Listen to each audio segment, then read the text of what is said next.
Très cordialement la bienvenue. D'abord, je me présente. Je me nomme Mohamed Ndiaye, je suis membre de la JPS Touba et membre du bureau exécutif de la commission discipline. Je suis chargé de modérer cette conférence. En ce jour, la JPS Touba profite encore de cette occasion pour rendre un vibrant hommage à nos vaillants frères patriotes tombés sur le champ de l'honneur. Je peux citer Feu Moudou Tall,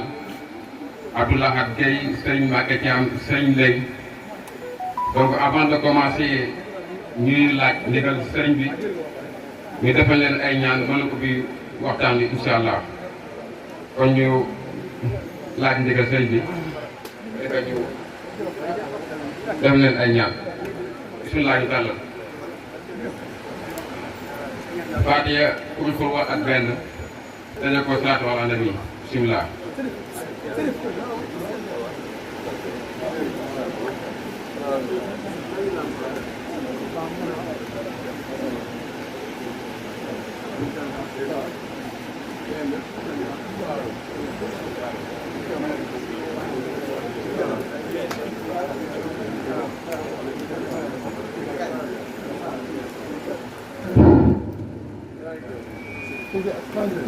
amin yàlla na yàlla yërëm te xaarale àddina fi doosi. Donc je vais lire le chronogramme. Nous sommes obligés de restreindre le temps parce que le temps nous est tellement compté. On va commencer la cérémonie avec Monsieur Mansour Faye, coordinateur d'honneur de la JPS Touba et représentant du coordinateur JPS Touba et président départemental Monsieur Madiaw Faye. D'abord ñu ñëw ci Baye Galas Diop topp ci coordinateur Madiaw di wax ci turu kaddu JPS coordinateur JPS départementaux de la commune de Mbacké. Après, on va projeter une vidéo de 6 minutes qui montre le travail remarquable de la JPS Touba lors des dernières inondations. Après, on va commencer la conférence. Premier intervenant, c'est M. Harim Bamba Fall. Thème défis et perspectives économiques du pôle territorial d'Urban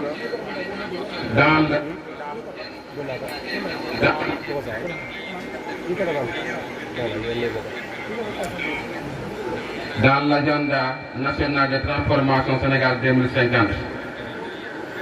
Après, on va donner la parole à M. Major Seyid, la commission santé des élections Pastef Touba,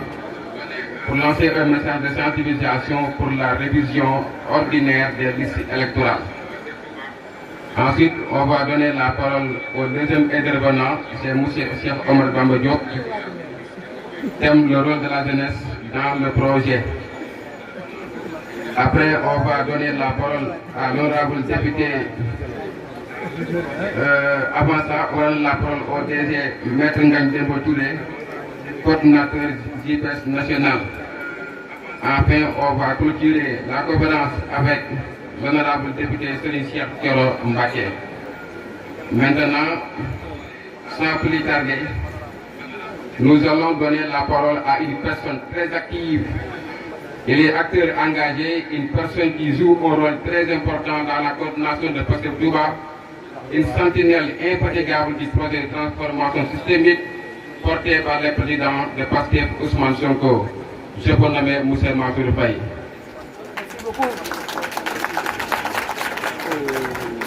Donc, M. Mansour Faye, à vous la parole. Vous avez la parole.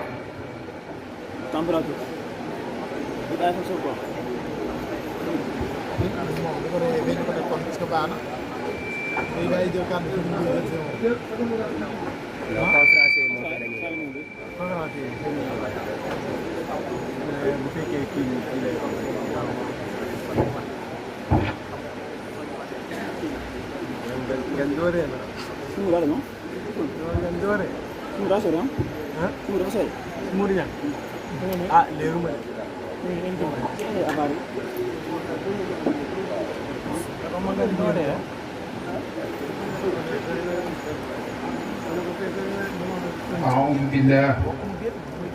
بسم الله إن ولي الله والقلب بفتح والإسرح رب صدري بفيد ماء معين إليك تبت توبة نصوعا واجعل لساني في رداء فسيعا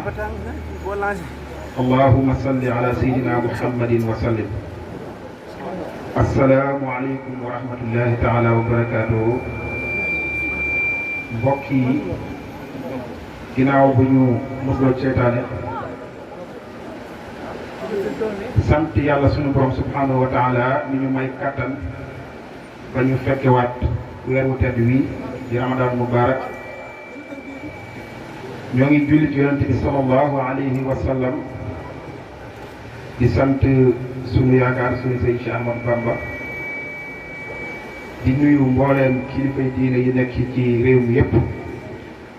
di ci jiital Cheikh Mouhamadoul Mountakha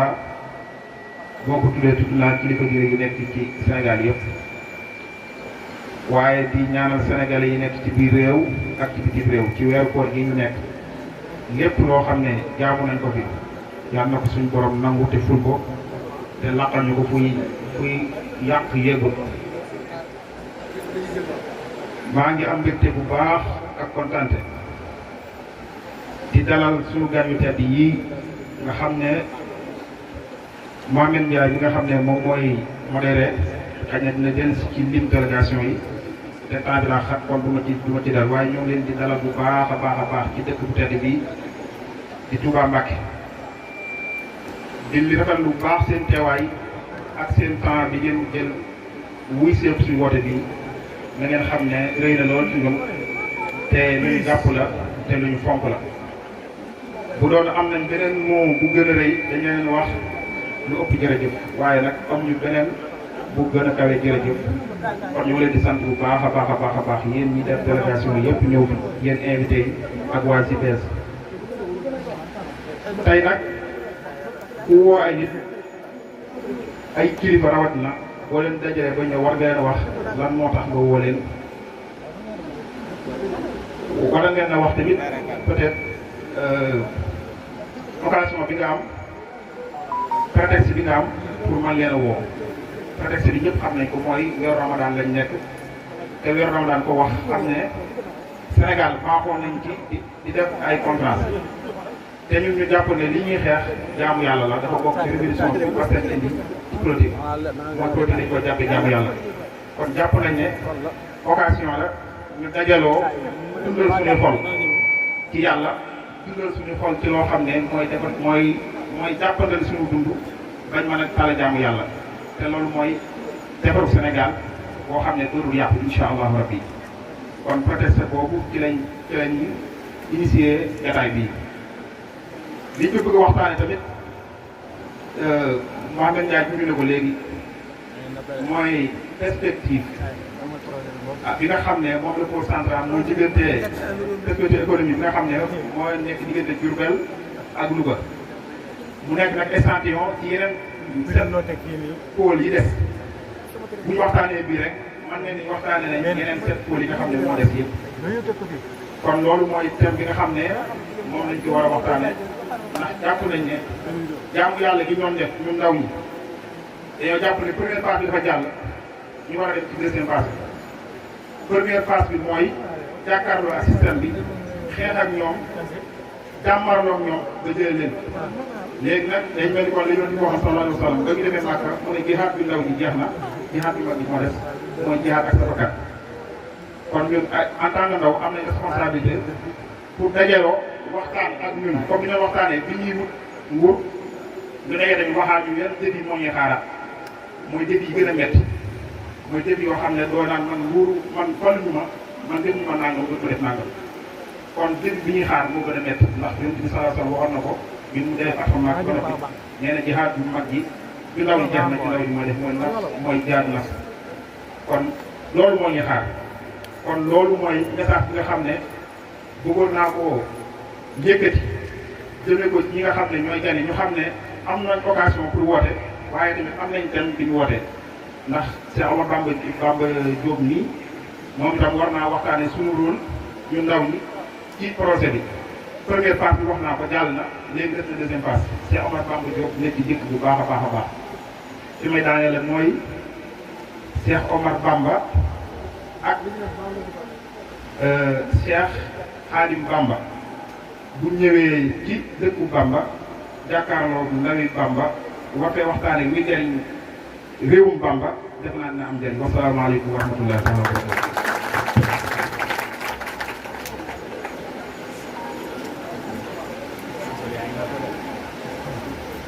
jërëjëf Mansour Faye kàddu yi am na solo lool donc on va jouer avec le temps ñuy jox kàddu gi Baye Galas Diop représentant des coordinateurs départementaux de la JPS à Galas bismillah.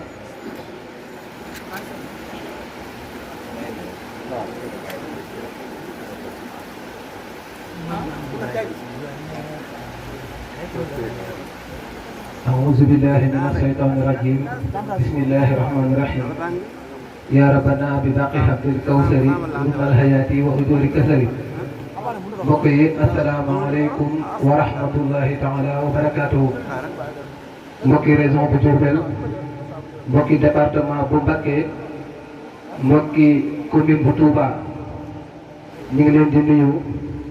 di leen ziara ginnaaw ba ñu nuyoo xalifatul xam di tarixatul muridiyya Serigne Mountakha Mbacké di ko ñaanal suñu borom may ko gudd fan ak wér noonu la ñuy ñaanale la xalifa général des Baye Fall Serigne Amdi Khady Fall suñu borom yàggal ko fi bu baax a baax ba ñu bëgg ci yoon maam Cheikh Ibrahima Fall bi yëpp mu def ko ni mu ko bëggee ak ni mu ko soobee di dalal suñu autorités yi nga xam ne ñoo fiy teew ci bis bu màgg bu tedd bi nga xam ni sunu ndaw yu baax yi nga xam ni ñoom lañ bokkal liggéey bi muy la JPS bu Touba di leen di félicité ñoom ñi nga xam ne teew nañ fi yëpp ci loolu nag dañ ci tudd ki nga xam ni buñ ko tuddee rek ziar nañ JPS national bi yëpp képp koo xam ne bokk nga JPS bu ñu tuddee maître Ngagne Demba Touré le coordonnateur national de la JPS kon tudd nañ JPS yëpp di sant bu baax a baax ci initiative bi nga xam ni am na tey di feddali rek que département bu Mbacké mention spéciale aux JPS yi nga xam ne ñoo fi nekk mooy les JPS les différentes JPS yi nga xam ne ñoo nekk ci commune bi lii firnde la ci tey nii amul xàjj ak seen ci JPS yi nga xam ne moo nekk département bu Mbacké parce que tey l'ensemble des coordinateurs JPS ak les coordinations JPS sont ici présents dans les 16 communes kon loolu dafay soññewaat ànd bi nga xam ni les JPS am na ko di sàkku nag JPS yi nga xam ne ñoo nekk ci Sénégal yëpp ñu jël référence ci JPS département bu Mbacké di sant bu baax a baax rek ci bisu tay bi ñu war a waxtaanee lu am solo loo xam ne ni au-delà si ñun liñ doon xeex pour projet bu Pastef tey jii Pastef ak diine dafa am lien parce que duñ demee ba nga xam ni dañuy xeex dara ngir bakkande ci tuuru loolu c'est parce que du loo xam ne nii dafa ndaw kon ñu ngi sant bu baax a baax a baax di wax rek que ni ñi nga xam ne mooy état bu bees bi nga xam ne moo nekk en place di leen fàttali autorités yi potentiel yi nga xam ne département bu Mbacké am na ko voire région bu Diourbel parce que bu ñu ñëwee ci département bu Mbacké dafa bokk ci bassin arachidier muy lu am solo nag ci développement bi nga xam ne moom la ñu bëgg te loolu depuis 1960 suñu état yi nga xam ne dañ fi doon jaar potentiel bi nga xam ni département bu Mbacké ak région bu Diourbel am nañ ko yàlla dafa dogal ñoom ñëpp kenn exploité wu ko ci ñun nag jàpp nañ ni changement boobu di waa kii ñi nga xam ne ñooy président Bassirou Diomaye Diakhar Faye et son premier ministre dinañ veiller bu baax a baax ci département bu Mbacké wala ci région bu Diourbel pour développer le Sénégal asalaamaaleykum wa rahmatullah jërë ngeen jëf.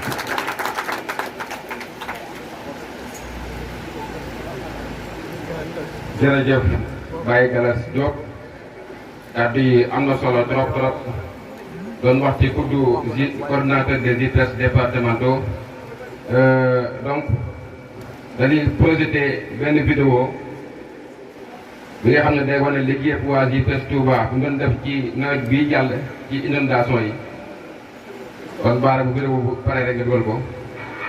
ku ne xam na ni nawetu ren bii si Touba lim fi taw gën dafay taw bu ñu sukkandikoo si ay statistiques daanaka mën na fanweeri at ak ñaar yemook nguur gu bees gi ak si waaye dékku nañ ko ku ne xam na ni nawetu ren bii si Touba lim fi taw gën dafay taw bu ñu sukkandikoo si ay statistiques daanaka mën na fanweeri at ak ñaar yemook nguur gu bees gi ak si waaye dékku nañ ko ba am si solution si li mu gën a gaaw donte contrainte yi bàyyi woon na waaye seen vision ak li ñu nandal seen ay militants et responsables tax nañu maîtriser ko en un temps record bu dee fii si Touba JPS di kuréelu Pastef bi nga xamante ni moo ëmb ndaw yi nekk si biir parti bi jël don de soi pour la patrie teg ko seen kanam moo taxit fii si Touba kenn jaaxlewul woon. ñun dañoo xam ne ay doomi dëkk lañ te comme ñu ñoo nekk parti au pouvoir te ñun ñoo doon wax ne dañoo jox leen réew mi ñu dimbali ñu ba noppi suñu slogan parti mooy le don de soi pour la patrie. dañoo jàpp ne war nañoo def don de soi pour ñoo xaar état bi ci lépp moom dañoo war lépp loo xam ne mën nañ ko duñ ci xaar état dañ ñëw participer. li mu njëkk def mooy bi nga xamee ni nawet bi mi ngi ñëw amal nañu ay réaction yu rapide en amont dem seet yi mbooleem kuréel yi ñu dénk wàllu assainissement waxtaan ak ñoom ba mën a xam cartographie bu Touba si wàllu assainissement définir les points bas ba maîtriser Touba tàmbalee ko tamit si njiitu réew mi woote woon ngir seetal dëkk bi sant bu njëkk si weer wi naka noonu JPS sasoo woon ay kilomètres si ay égout ay canal ngir mën a génne déchets solides yi wala déchets liquides yi su ko defee mu mën a fluide bu nawet bi ñëwee ndox mi day jàll. boo xoolee sax suñ première démarche yi nga xam ne def nañ ko mooy dañoo demoon ci dañoo dem seeti ONAS ne ko yéen fan ak fan ngeen kiraay ñu wax ñoom am nañ 14 kilomètres yu ñu war a kiiree ñu ne ñun jox leen ñu foo xam ne ñun ñoo jox ñun ñoo koy kiiree foofu noonu depuis Touba Ca Kanam def ko parce que mel na ñetti at kenn mosu ko kiiree ñun ñoo ko njëkk a ubbi kiiree ko am set loolu c'est la première fois ñu ñoo ko njëkk a def te loolu ñun ñoo ko laaj waa ONAS def ko te loolu ONAS liggéey bi ONAS waroon def ko ñun ñoo ko def loolu aussi c'est ak président te tax ñu def ko tamit mooy soulager réew dëkk waa dëkk bi xam ne aussi am nañu responsabilité ci mboolem li xew ci dëkk bi koñ yëpp nag kàddu yëpp mu fenn foo xam ne yóbbuñ fa ay machine pompe amuteen foo xam def ñu fa intervention durant hivernage. firnde bi moo di quartier bii di Ndamatou ñëpp xam nañu ni kat problème boobu dafa posé woon égout yi feesoon dell ak suuf ak yeneen déchets waaye ndaw yi doon ay jàmbaar fakk tëdd constitué wu en équipe liggéey fii liggéey bu mucc ayib ba askan wi ñoo jóg taxaw firndeel lu mel ni lii kat c'est une première. ndax tax na ndox mi gaaw a génn Touba parce que pompe bi ñu pompe bokk na ci beneen bi ci tool tamit mooy côté Ndamatou foofu noonu ñun kiraay bi am na solo parce que tax na bu ndox ma daan ñëw dina gaaw a jóge foofu loolu man waa Ndamatou sax wax nañu ne dindi mi ngi dindi suuf si am na solo kon am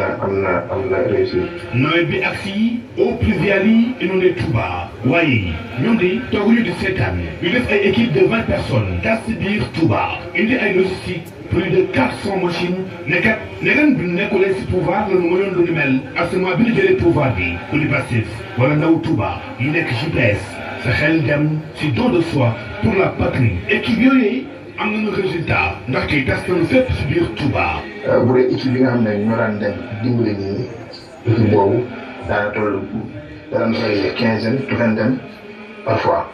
moom dawul toll nañ mooy équipe bi nga xam dañoo amoon ñeenti machine yu mag mooy machine capacité bi jël diamètre 100 bi amoon nañ ñeenti yu mag amoon nañ ko yu ndaw amoon nañ ko yu ndaw bu dee nag mooy yëpp boo leen ko baal ci ay machine ñun 400 machine pompe 405 machine pompe yoo xam ne jaar bi ngeen distribué ko li def ñu tey woon ko ñun di ko déplacé woo bokk na ci kii bi ci moyens yi nga xam ne nañ ko. bu di axe bi nga xamante ni moo nekk Ndamatou wala axe marché Ocass jumaa ji wala également ñaari étage ba si biir quartier yi nekk si biir Touba JPS yendalul fanalul 24 heures sur 24 ñoo ngi ànd ak la population leen soutenir ngir mën a atteindre seen objectif waaye tamit si njàppandalu service yi fi état yi teg fekk na lu ko jiitu ñoom jël nañu teg si kaw taabal bi des moyens colossaux ngir wane yoon wi waaye tamit ak jàppandalu honorable député Serigne Cheikh Thioro Mbacké. jërëjëf waa JPS Touba waaye tamit jërëjëf honorable député Serigne Cheikh Thioro Mbacké ndax xam nga ne Touba am na ay jafe-jafe inondation assainissement waaye JPS Touba seen taxawaay rafet na lool macha allah donc sans plus tarder dañuy continuer commencé ci conférence bi jël conférencier Khadim Bamba Fall jox ko kaddu mu nekk un cadre de Pastef mu nekk benn acteur bu incontournable du projet monsieur Khadim Bamba Fall coordinateur national des bureaux d'accueil et d'orientation et de suivi des Sénégalais de l'extérieur et des migrants moom may ko loxo bu baax a baax a baax monsieur Fall vous avez 30 minutes.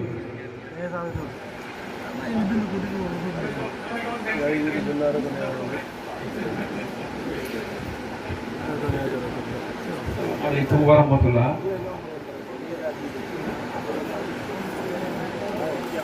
maa ngi am mbégte am kontante ci daje bii ñu dajewaat xëy na waa ji mi ngay présenté naan ma incontournable waaye dinaa ko retiré moom tuuti je pense que l'incontournable est le président Ousmane Sonko. maa ngi tàmbalee samay kàddu di baalu àq ñëpp di baal àq ñëpp di rafetlu li nga xam ne mooy jotaay bi li ma ci dëgg def rek mooy nuyu kilifa yi nga xam ne ñoom ñoo fi ne te su ma ko waxee damay tàmbalee ci kilifa dëkk bi muy Cheikh Mouhamadou Mountakha Mbacké di ñaan mu yàgg fi lool te ànd ak su ma ko nuyoo nag nuyoo naa kilifa yépp yoo xam ne ñu ngi ci dëkk bi te féetewoo lépp loo xam ne mooy liggéeyu sëriñ bi maa ngi nuyu ki ñu dalal muy honorable député Cheikh Thioro Mbacké maa ngi nuyu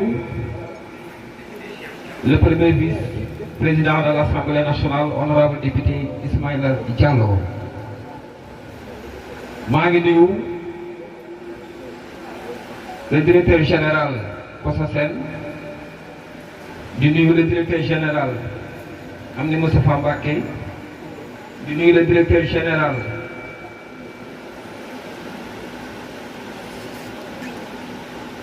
Mohamed Barlo di nuyu le directeur général Seydina Alioune Kébé moom nag xam naa ne yàgg nañ di nuyu honorable député Amadou Ba di nuyu suma directeur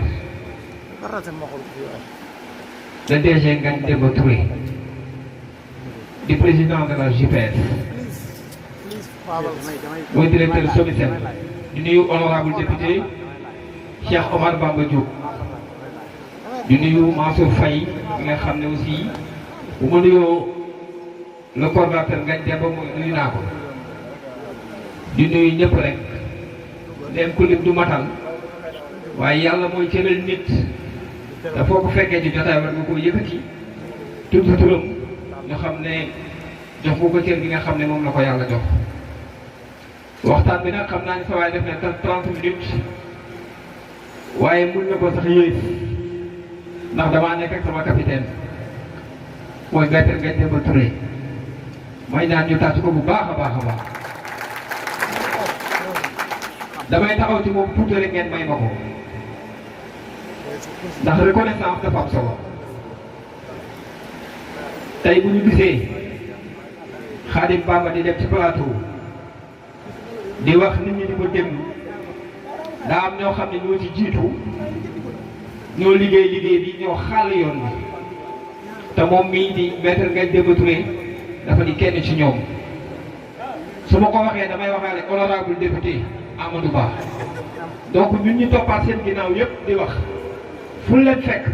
dañ leen war a jaajëfal dañ leen war a sargal ngir ñu xam ne ñoom liggéey bi ñu liggéey ba mu yegg si fii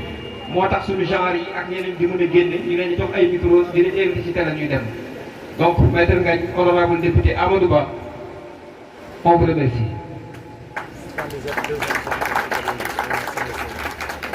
ci loolu nag xam naa dañuy tàmbali waxtaan bi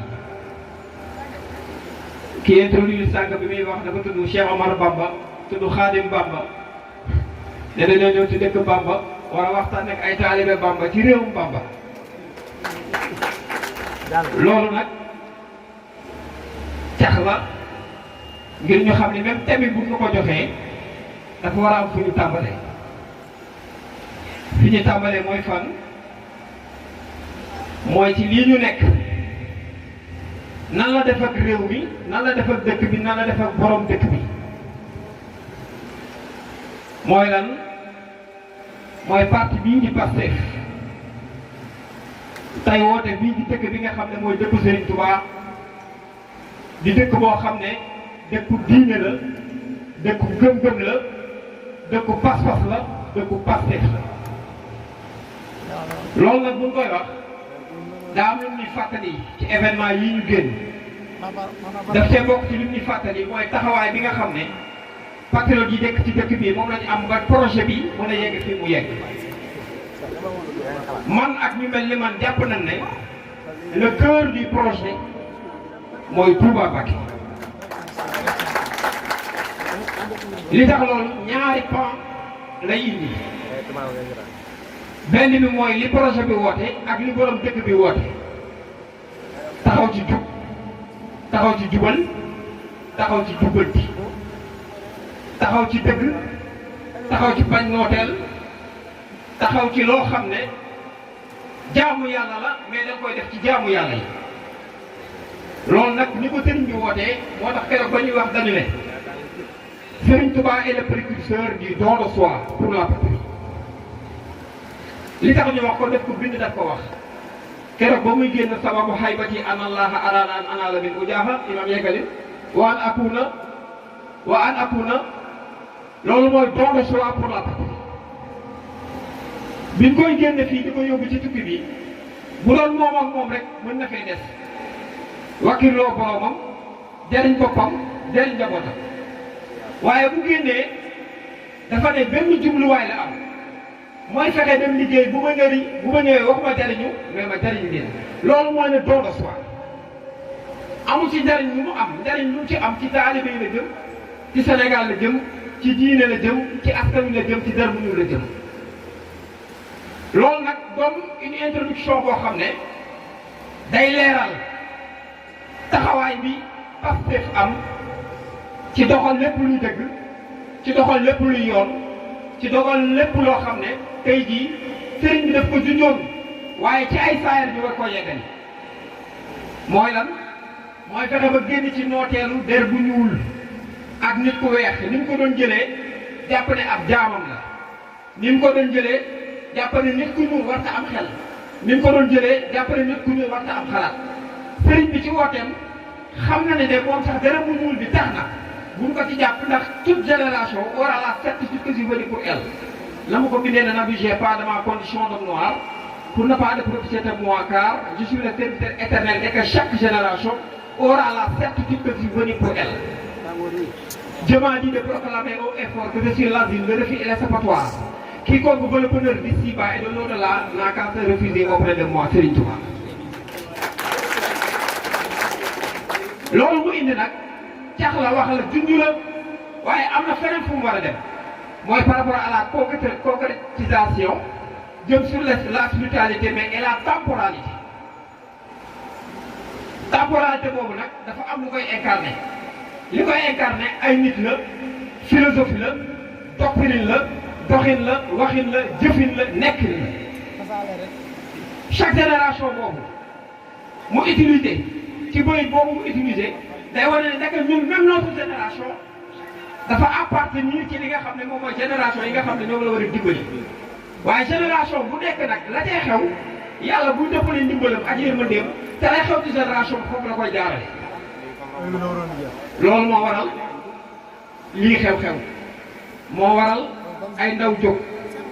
moo waral ay ndaw am xam-xam moo waral ay ndaw fas yéene jóg ngir am feneen fu ñu yëgale seen réew ndax ku ne xam ne ni kat di diine wax bëgg sam réew ci jaamu yàlla la ko ndax dañoo waral xool fi réew mi war a dem mu dem fa wala dañoo waral marqué benn point de rupture pour wax ne ah suñu mag yi baax yi fa ñu bëgg suñu réew mi dem foofu lay dem en réalité le projet Pastef est là pour faire aboutir mbébét yi nga xam ne suñu mag ñi amoon nañ ko fii ci réew mi di Sénégal loolu nag day jóge ci ay pan day jóge ci ay faisceau day jóge ci loo xam ne tey jii day dëppoo ak doxalinu àddina moo waral politique am moo waral ay nit jël engagement ñëw ci politique am une idéologie war koo woon Sénégalais yi épousé ko épousé boobu ñu ko épousé nag mooy mën a tax finalité yi nga xam ne mag ñi xamoon nañ ko ba di ko indi ci réew mi muy ci diine ci gëm-gëm finalité boobu mën a am à travers un projet sociétal à travers un projet boo xam ne c'est un projet politique loolu moo waral parti bii di parti Pastef juddu boo jëlee le mot Pastef étymologiquement da ngay xam ne cosaan li dëgg mën naa ko wax ci yoon bi ndax keroog ba mu yoon bi ba muy borom yoon ba muy woote dafa ne rabbi asxaabaka bil himma pas-pas la woote pas-pas boobu nag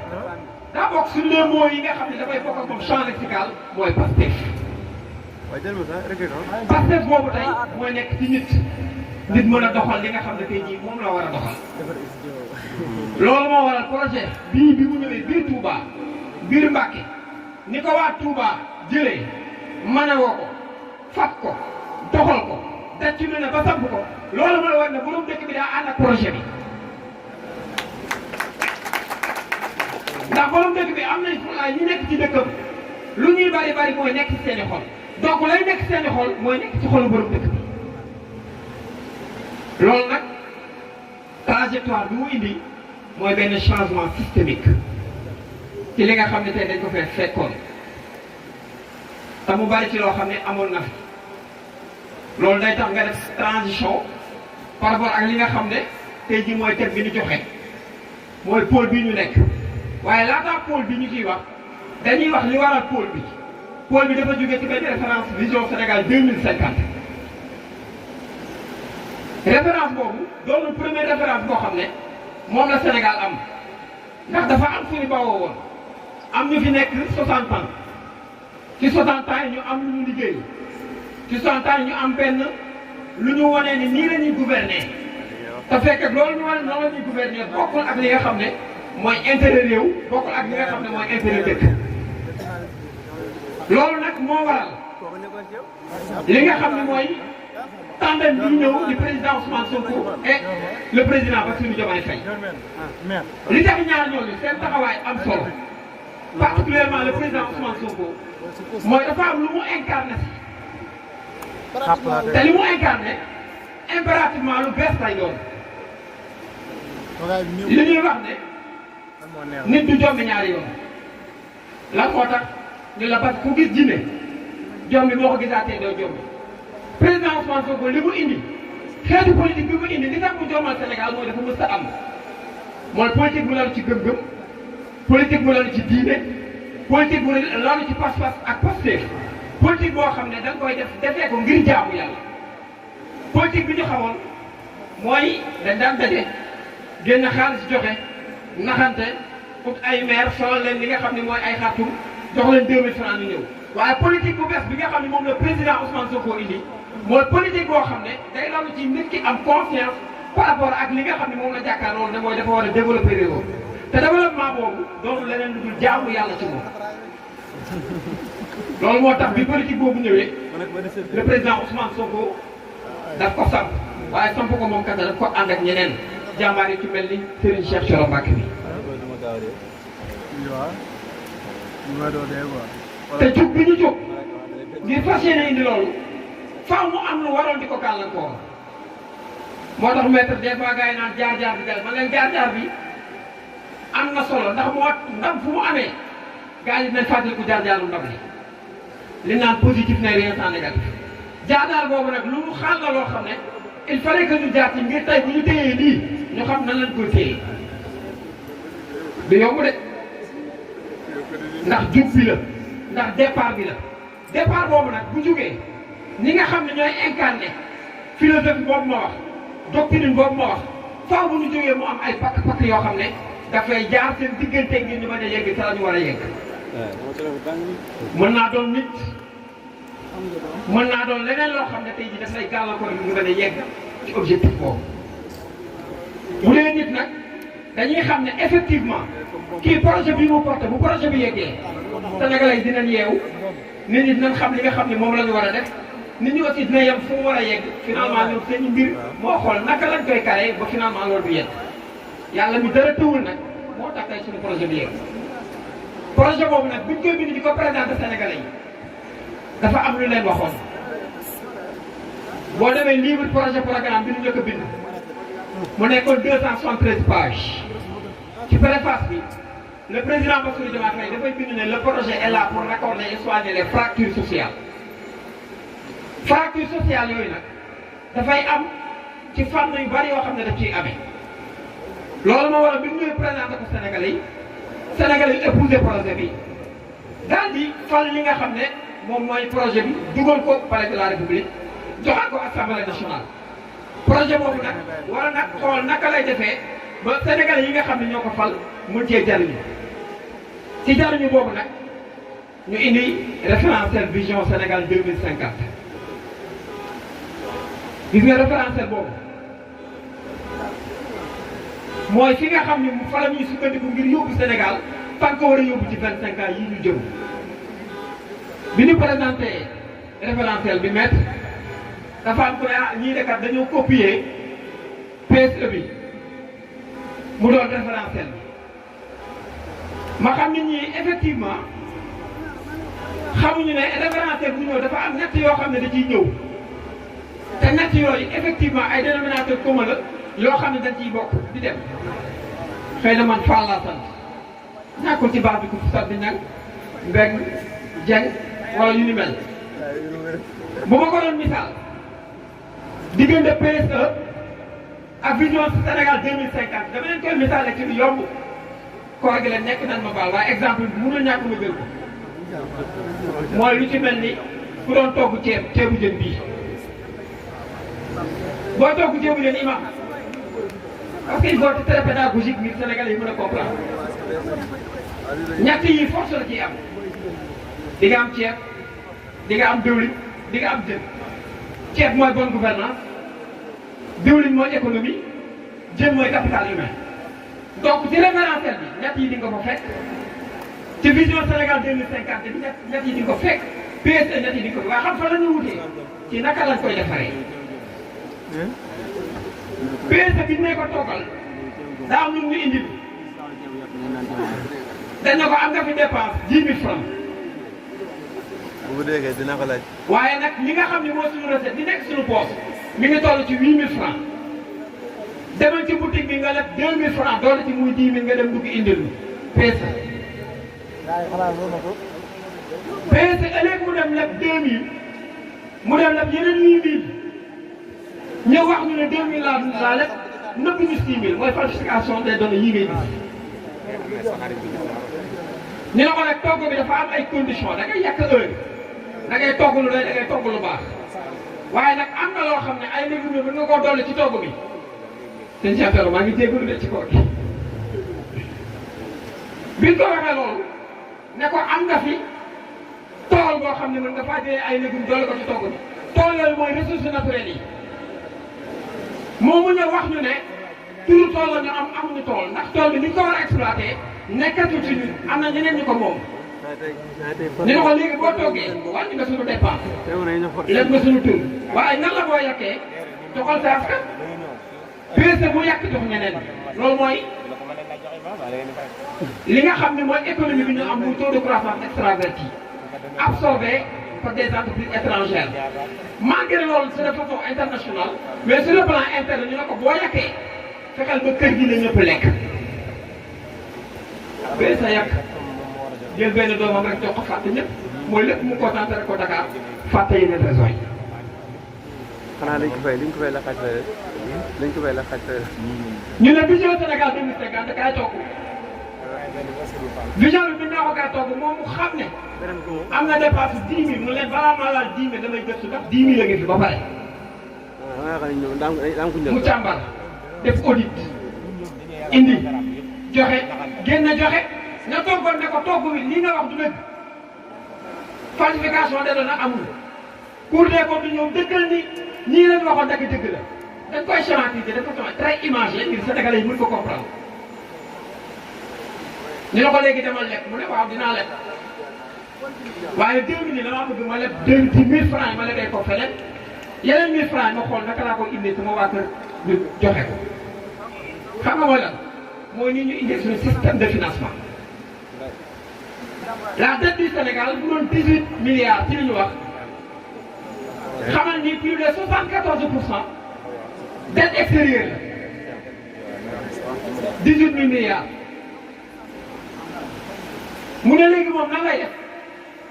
référence vision Sénégal 2050 bi ci DPG bi le président Ousmane Sonko dafa ne maintenant li nga xam ne mooy suñu dette 51% dette intérieure lay doon 49% mooy doon dette extérieure da ngay dégg ku naan la boo dette bu jéggi 100% amul problème effectivement boo demee sa foofu ay plus de 200% la mais xam nañu 80 et quelques % seen dette intérieure la en yéen lañ ko lebee. ñu ne ko léegi li ngay def mooy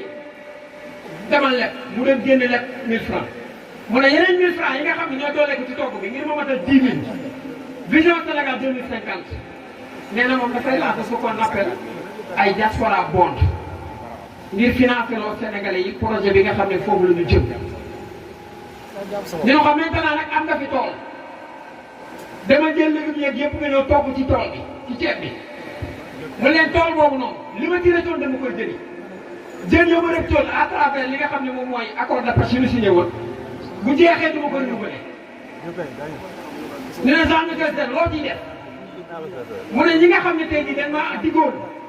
ma signé ak ñoom ñu waroon maa jox 1500 villages damay renégocier ak ñoom ñu dooleel ma yeneen 240 villages muy 1740 villages à travers le projet AOPO. mu ne yemuma foofu le projet Sodenko dañ koo négocié woon ci 700 villages dama ko yóbbu aujourd'hui ba 1000 villages sori na ma ñëw ci jàmbar ji ngeen démbatule lan ngay def ci togg bi mu ne damaa ñëw comité fekk fa Sénégal am li nga xam ne moom la ñu tuddee ay entreprises yoo xam ne Sénégal am na ci ay part waaye ci part yooyu bi Sénégal di Sénégal ba tey Sénégal dañ ko teel leese mooy amul woon ci conseil d'administration bi ñoo xam ne dañ daan siège ngir di veiller ci part Sénégal jàmbaar ji ñëw redynamiser mbir mi xoolaat affaire yi ba tey jii entreprise yooyu ma la wax muy Sabodala ak yeneen boo ko demee dafa ko fekk ku représenté Sénégal kii moins de 35 ans moo ko def. ñu ne ko léegi tool yi lan moo ciy doolee ko mu ne damay nangu samay tool nangu samay mbir wéyale li ma war a def waaye ci loolu ñu ne ko da nga yàq mu ne waaw dinaa yàq waaye yàq bi dama koy yàq ci ñetti yàq. mu ne premier yàq bi dama koy yàq fii ak 2029 xam nga lu tax parce que njaboot gi noonu lañ toll mu ne waaye deuxième yàq bi mooy master plan bi fii ak 2035 laa ko yàq dernier yàq bi dama koy yàq 2050 ñu ne ko waaye léegi boo yàqee nooy séddalee d'où l'importance de parler des pôles territoires mu ne daa am lu ma fekk ñu ne ko lan nga fi fekk mu ne damaa fekk économie Sénégal lépp gelle wàllu nga ak la ca topp ñu concentré ko Dakar infrastructure yëpp nekk Dakar investissement yëpp nekk Dakar terre Dakar Diamniadio département de Rufisque région de Dakar BRT Dakar immobilier Dakar infrastructure yi Dakar mu ne maintenant nag bu ma yàqee du ma jox Dakar kese waaye dama koy tas xam nga la ma waral mu tas ko mooy amoon nañ ay actes yoo xam dañ ko amoon muy acte 3 de la décentralisation acte 2 ak yu ni mel waaye yooyu ce sont des actes administratifs waaye pôle territoire yi bokkul décentralisation économique la naka la ñuy def ba suñu économie ñu tas ko ba fu waay war a mën a nekk fa niñ ko concentré woo moo waral de 1960 à 2024 ñu am un taux de croissance moyen de 2,3%. Sénégal bu ñu ko doon positionné ci indice de développement humain ci yorin bu bon mi ñu amoon moo waral sur 169 pays 192 ñu ñëw ci 169 pays. et cetera et cetera et cetera ñu ne lan moo waral pôle yi mu ne dañoo gis ne Sénégal am na ressources am na lépp mais daa manqué woon organisation ak organisateur ñu ne organisation bi mooy lan mooy dañuy ñëw ñu xaaj Sénégal ci juróom-ñetti pàcc ndax on avait une économie extravertie maintenant dañ koy reposer sur une économie endogène mooy économie boo xam ne li fi ñun suñu bopp la ñuy teel a jël doxal ko nañ ko war a doxalee mooy lan dañ daan exporter ay mango importer ay jus mooy lan dañ daan exporter ay matières premières importer ay produits finis ou bien dérivés ñun ñu ne fi ñu bëgg a yóbbu Sénégal mooy su ko moom dootul amati mooy dañuy fexe de telle sorte que utiliser deux leviers industrialisation et transformation. Je parle sous contrôle de maître. Le Sénégal a plus de 35 produits miniers, mais on est un pays non industrialisé. Nous ne léegi ñu fa la jóg mooy dañuy industrialiser suñu dëkk. Ni ñu koy industrialiser mooy dañ koy xaar ku ci nekk ñu def fa la ko war a def. ñu ne Dakar pôle bi nga xam ne tey jii moom la ñu fa war a samp technologie bi valeur numérique bi dañ ko fay indi. ñu ne boo demee dans le pôle nord ñu ne mën nañ fa développer ay activités nord-est mu ne foofu mën nañ fa yóbbu suñu phosphate samp ko fa sud ñu indi fa transformation pôle centre ñu indi fa li nga xam ne mooy agriculture pôle bi nga xam ne tey jii moom mooy pôle Diourbel Louga daa bokk ci pôle yi nga xam ne ñooy tingoom économie dëkk xam nga lu tax ci référence bi dañu ne en 2020 pôle Louga ak Diourbel bii ñu nekk population bi mu ngi toll ci 3,2 millions d'habitants waaye bu ñu dem 2050 day yegg ba 7,2 millions habitants ñu ne pôle bi ñu nekk en terme de PIB maanaam rentabilité par habitant ku ci nekk 400 000 francs ngay am ñu ne dañ koo bëgg a yóbbu ba 1 million ak lu teg nga xam ne plus de 200 et quelques mille universités quoi par exemple. ñu ne naka lañ koy defee ñu ne dañuy sukkandiku ci ñetti levier premier levier bi mooy dañ koy def ce qu'on appelle benn plateforme industrielle mooy ñu fexe ba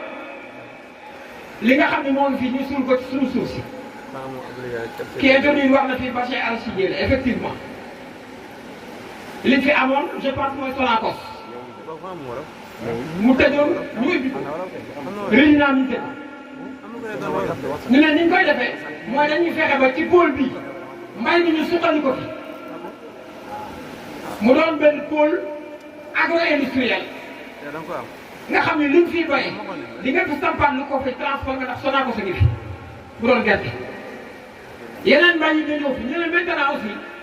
dañ ko def lu leen tuddee industrie manufacturière mooy li nga xam ne tey jii ñu ngi koy sol di ko utiliser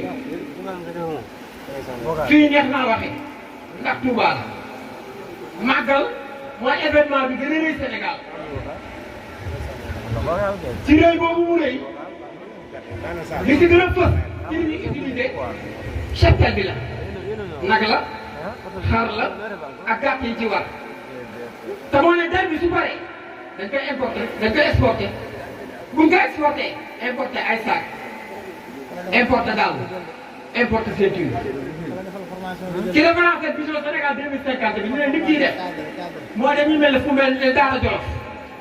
samp fa industrie boo xam ne day transformer li nga xam ne tey jii moom moo jëm ci lépp luy produit dérivé jëm ci der nga xam ne état du Sénégal su boobaa day am fu la nag bloqué importation de tous les produits dérivés yu jóge maanaam ci wàllum cuir ñu ne beneen li nga xam ne moo ci ëpp solo te ñu war ko cee def mooy développer ce qu'on appelle le tourisme religieux.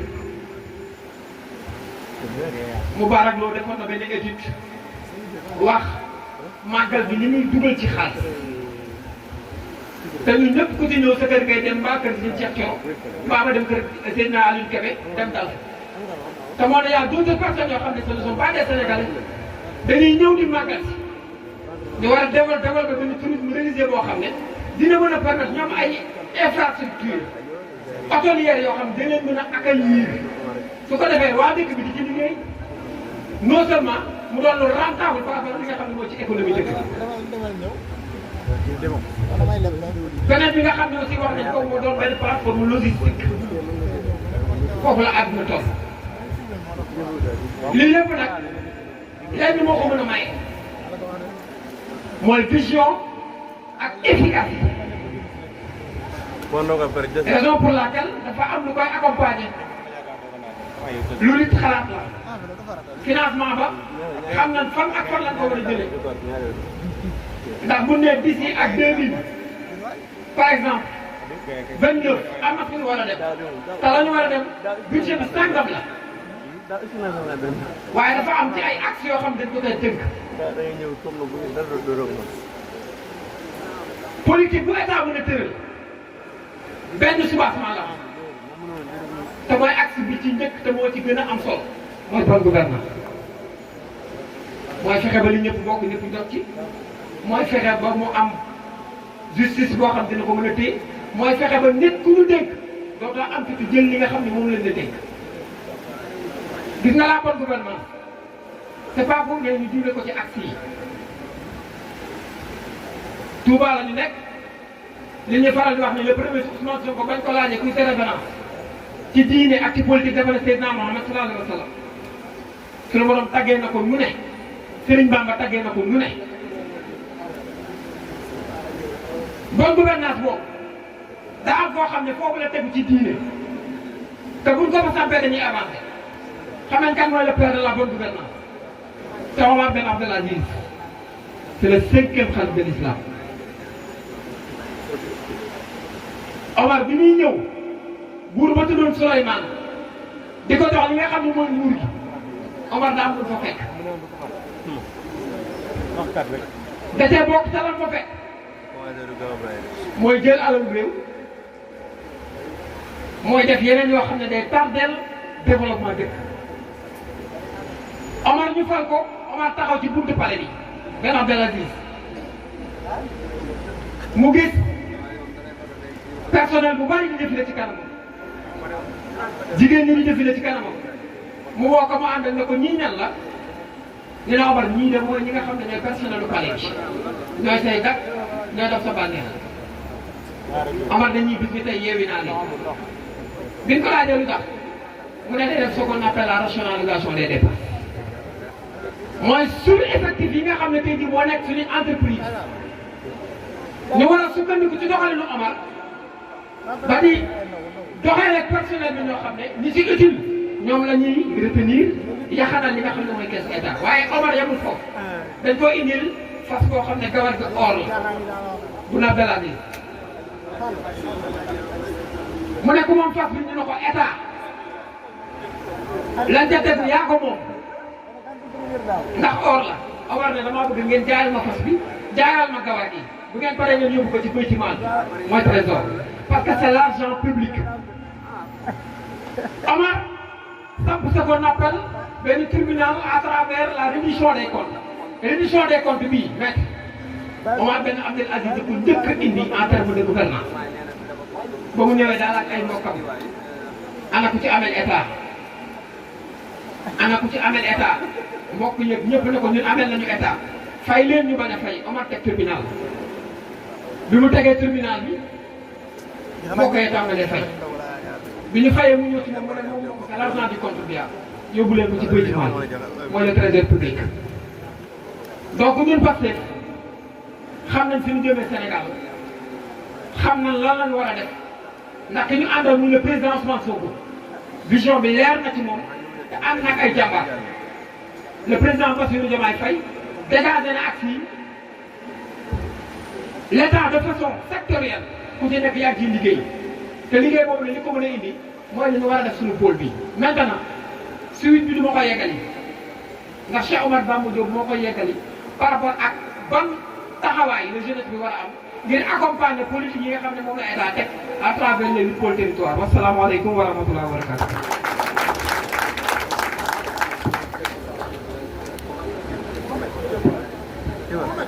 Iba rek la woon. gis nga. mais comment am daal di wax loolu. bu ko moom. jën. day wàññi kii bi rek. daa nga wax. sàll kay. yaa ngay wàññi rek.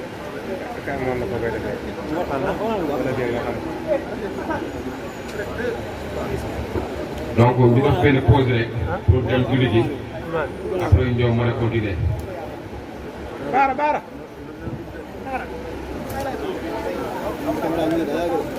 Sall.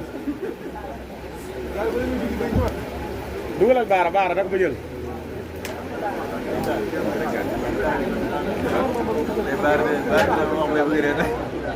aja.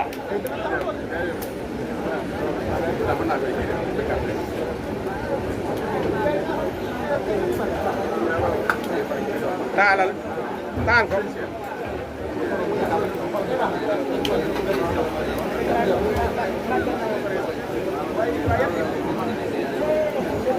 baara taal na. ñëwul de.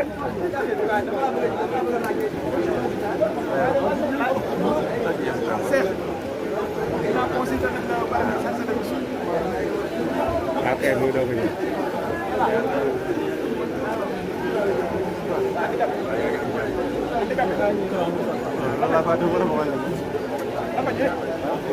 non bàyyi ko.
bàyyi ko du ma ñëwaat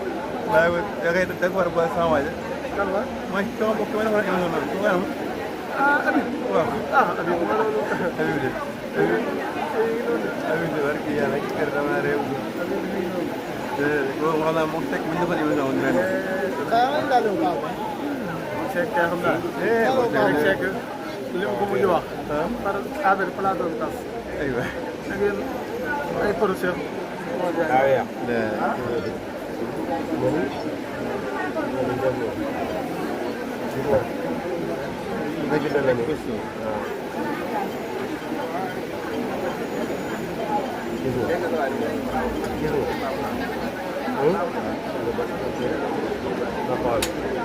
bu baaxee baax na su baaxul encore da ngay dugaat defal sa bopp nangoo xam. dégg nga si kaw ji léegi mu ko taxaw si bu fa taxawul nag da ngay wàcc ci rek benn léegi mu ngi noonu bu bokkee da ngaa bëgg mu yàq plus bu fekkee da ngaa bëgg kii leer na ok c'est bon.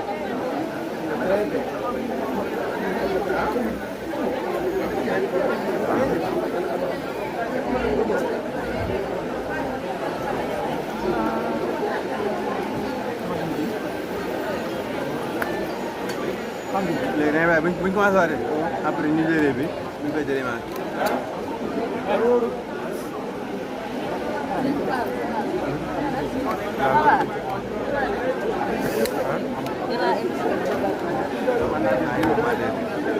Kay sige. Embassy Bambey. Embassy Bambey la. Yéen Embassy Bambey gis naa la. Grand émission du département. Omar laa dajeet ma ñu ngi Grand émission toppandoo baaxul.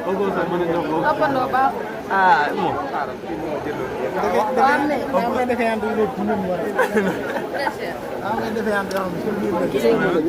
ñoom day jox seen bopp waaw possible moom la sama bopp opposition bi ah déet ñoom ñu ndogu jàmbaar moom la ndogu asalaam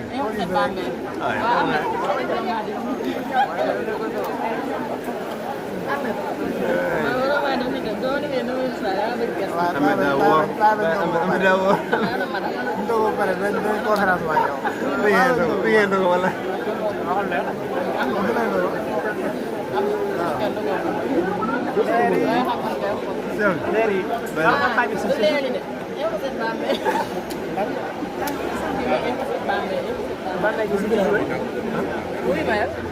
non kii kii laa yebaate ba ak yàlla ñu créé émission ma créé émission ñu naan Info 7 Bambey Wally Bambey déedéet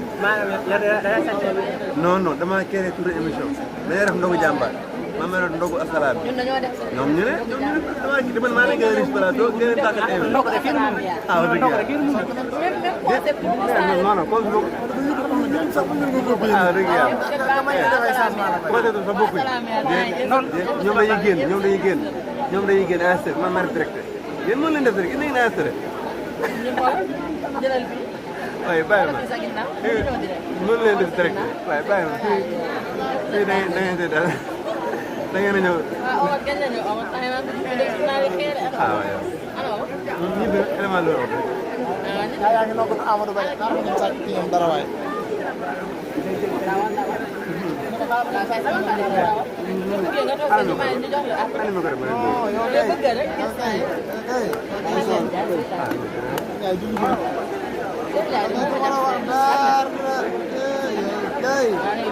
Ibas, ana sami ko rek.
ah DJ bi DJ.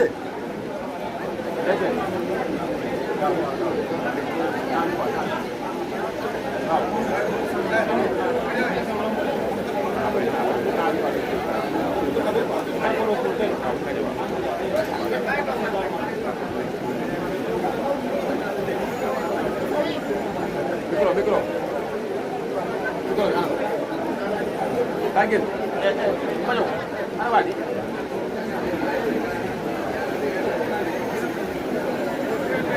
Lagi. Mana wadi? Mana barang jai? Mana baru? Dia lah kan.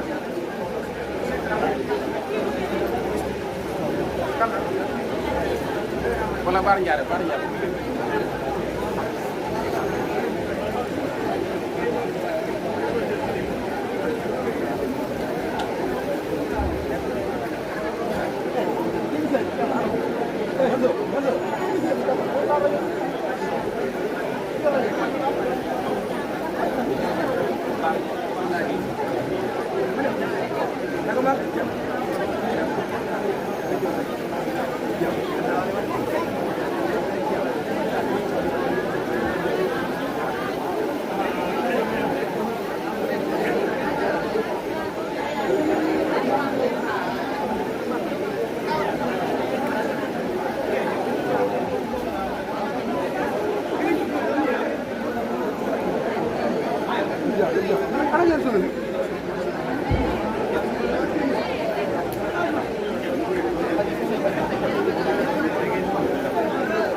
asalaamaaleykum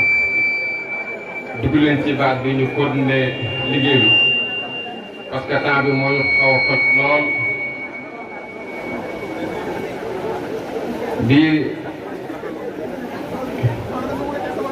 di rafetlu bu baax a baax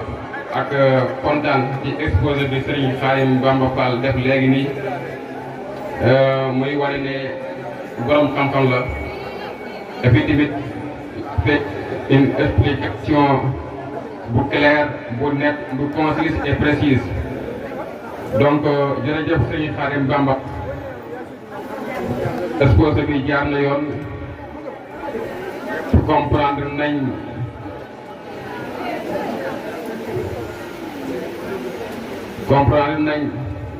li nga xam ne moom nga ñu indiloon fii comme thème défis et perspectives économiques du pôle territorial Diourbel-Louga dans l'agenda national de transformation Sénégal 2050 dañuy Khadim Bamba Fall jërëjëf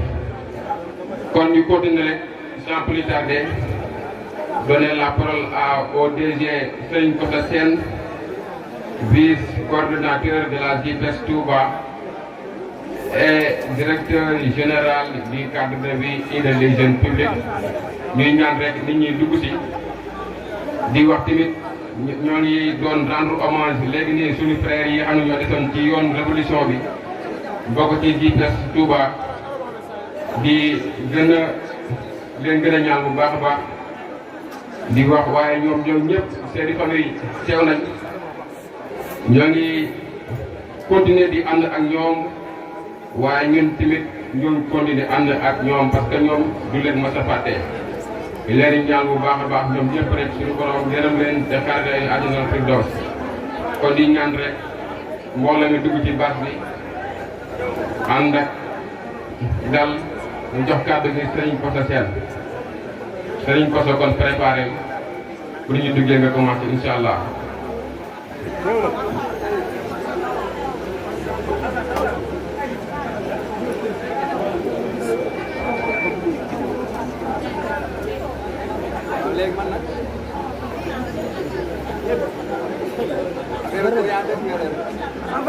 donc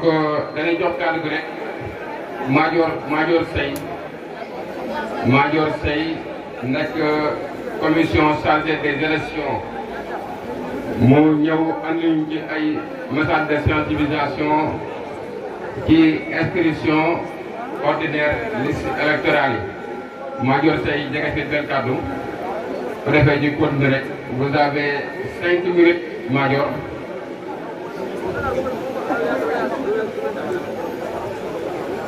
Bismillah.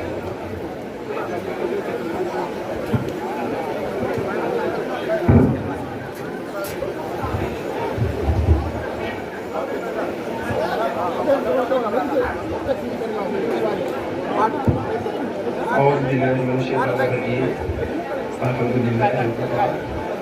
وسلام على عباده الذين اصطفى suñu gan yi ñu leen di dalal di leen nuyu di leen baalu àq di leen baal àq di ñaan yàlla boole nu baal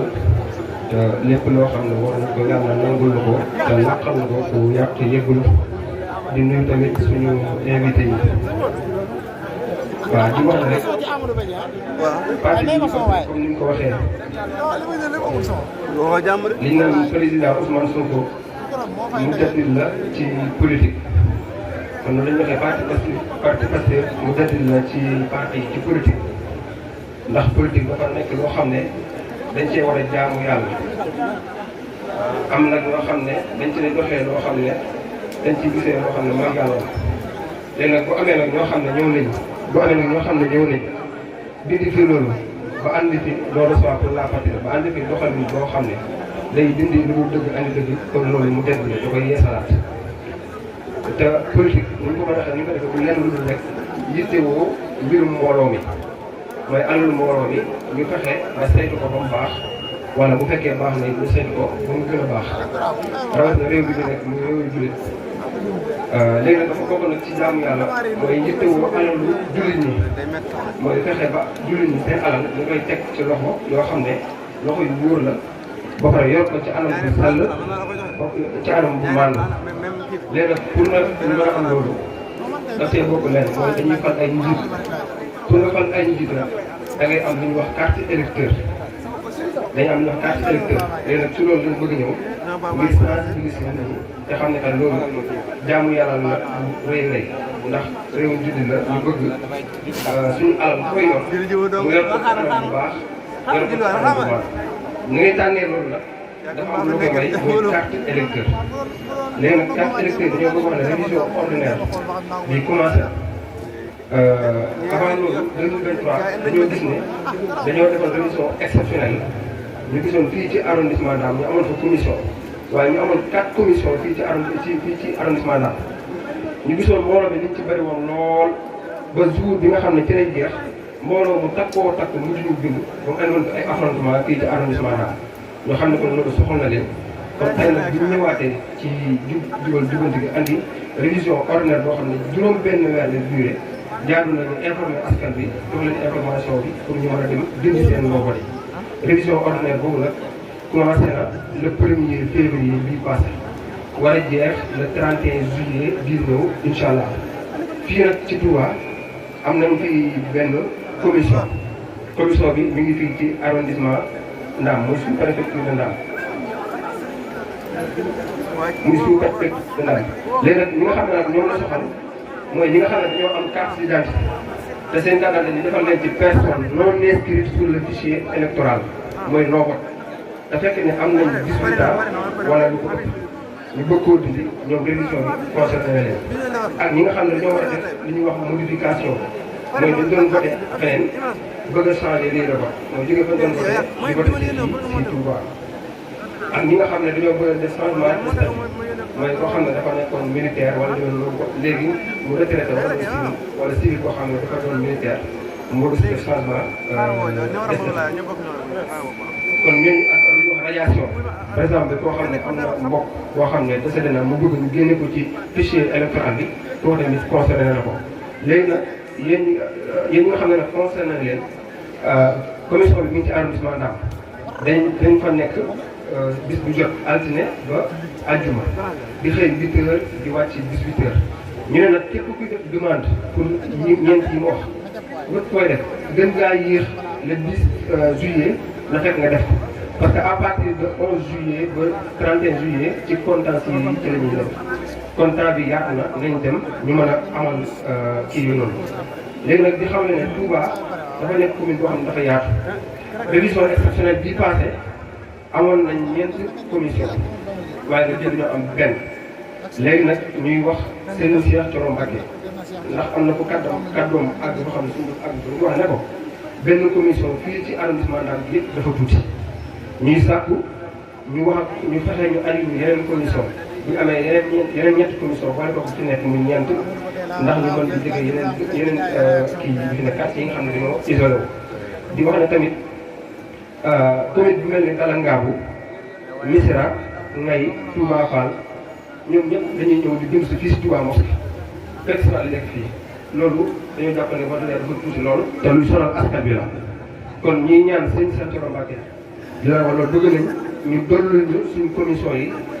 ñu dollu ñu luñ tuuti ñu am sa yeneen ñett boole ko benn bi aussi commune yi ma limaat nii muy Missirah Ngay Touba Fall ak Dalangaabu jox leen ay commission yoo xam ne dañ ko mën a dem di ko génn léegi nag affiche yi dañ koy distribuer dañ koy jox nit ñi pour sensibiliser nit ñi ndax dañoo jàpp ne information bi dese naa jàll ndax li ñuy romb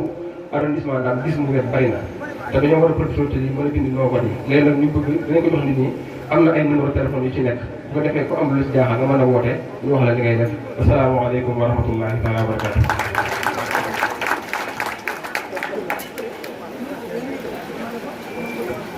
jërëjëf Madior Seye kon kàddu gaa ngoo leer na nañ ne nit ñi def ay yitte dem bindu ji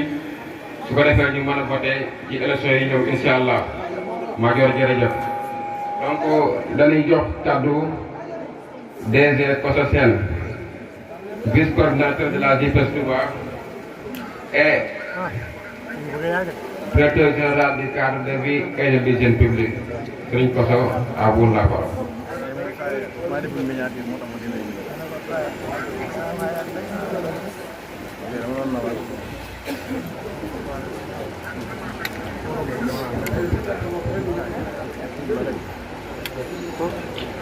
asalaamaaleykum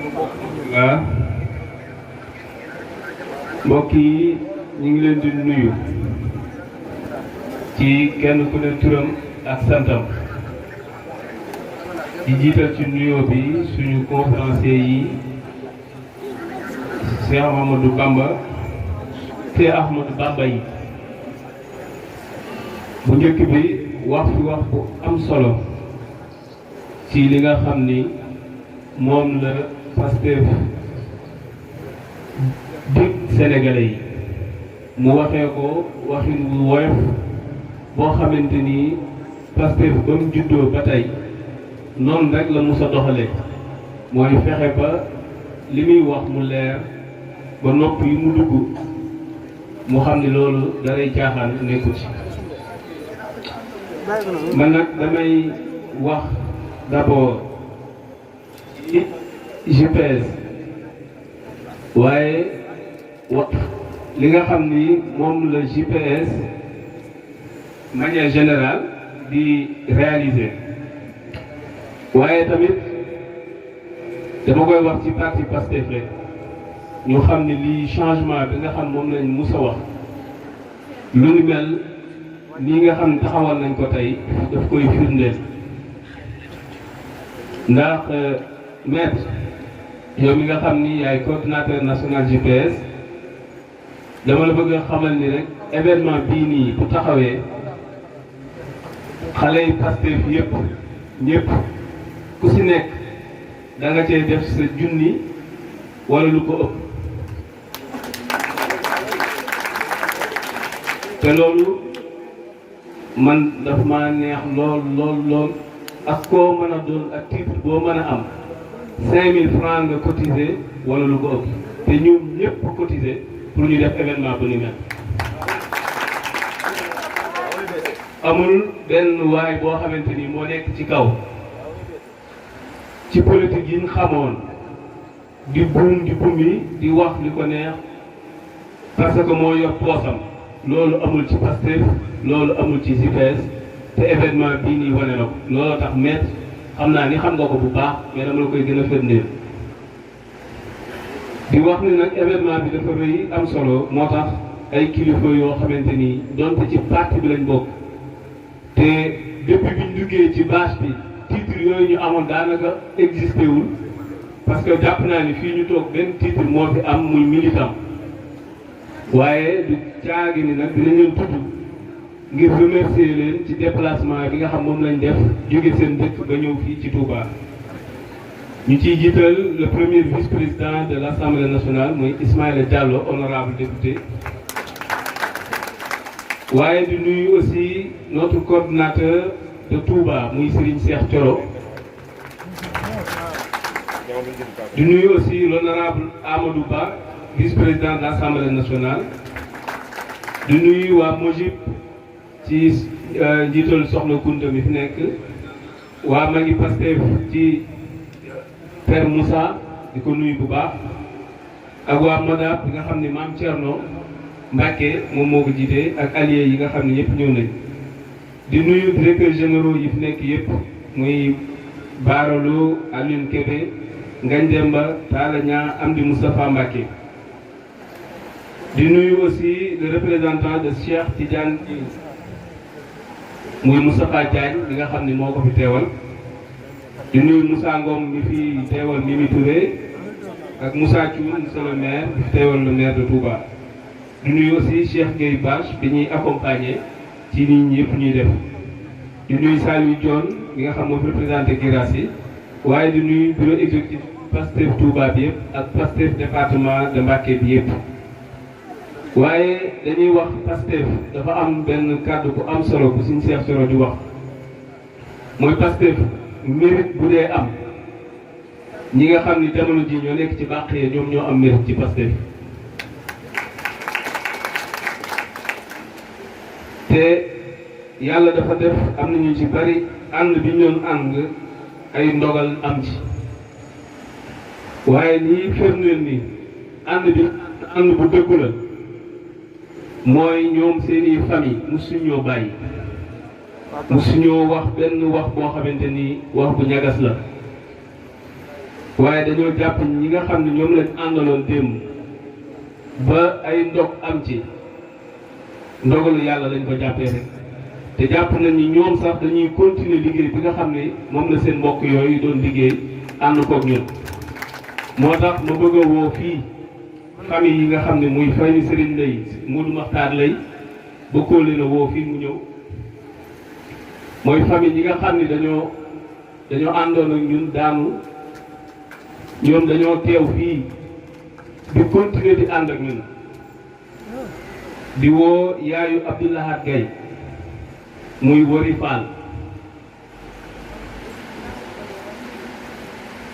di woo aussi magi Modou Tall di Cheikh Tall di woo aussi famille Serigne Mbacké Thiam te Ndeye Bousso Saw teewal ko fii maaleykum salaam. maître sànq dañoo am ci famille yi nga xam ni yii nii di leen jaale jiwaat waaye kàddu bi ñuy wax mooy li ngeen doon ñu jaale mën ngeen ko defal seen bopp ndax ñoom jàpp nañ ni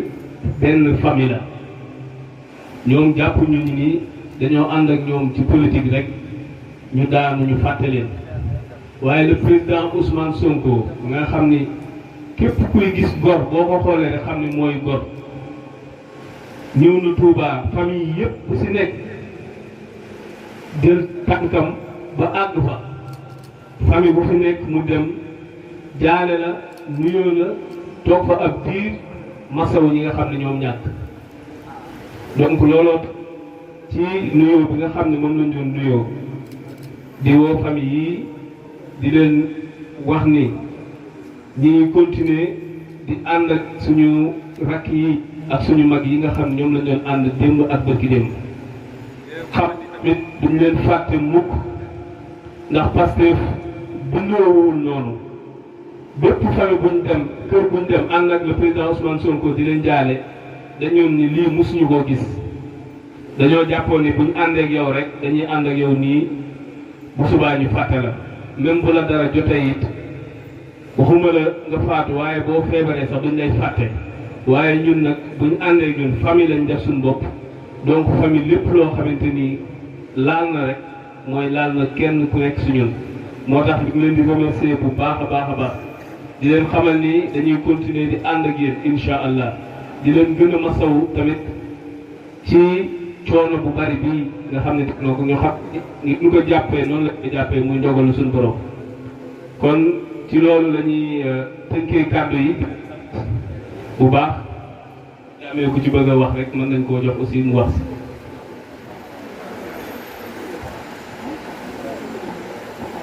salaamaaleykum wa rahmatulah.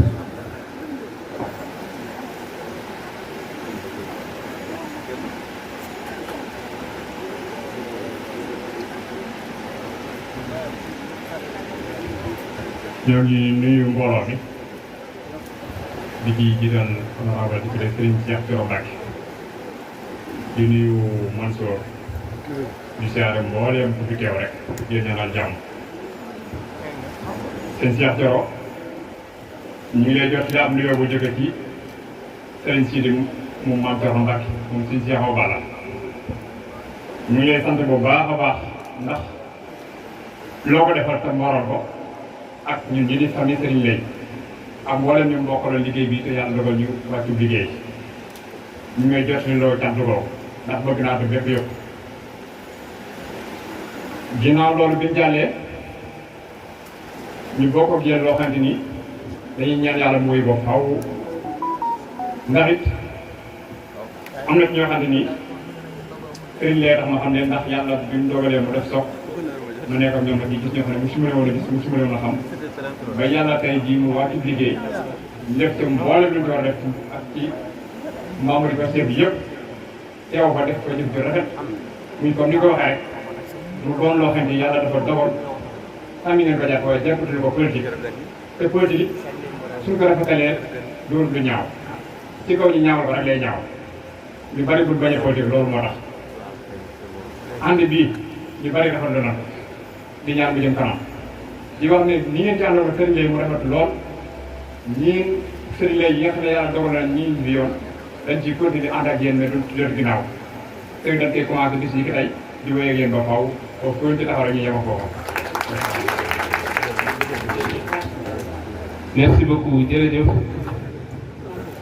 bu baax xanaa dañuy jeexal kàddu gi rek di sant bu baax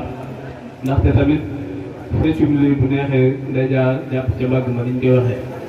ndax bu mel ni que président Ousmane Sonko bu ñëwee Touba daal di ñëw jàpp waaw daal di ñëw famille bu si nekk mu dem fa ci première bi ba hôpital ba mu dem fa loolu peut-être suñu Cheikh Thioro daf ci liggéey daf ci def lu am solo loolu moo tax nag mënuñu ko cee ñàkk bañ a sant bu baax ci taxawaayam ak famille bi nga xam ñoom la àndal bañ ko def baax na merci beaucoup ñi ngi leen sant bu baax di leen gërëm asalaamaaleykum wa rahmatullah.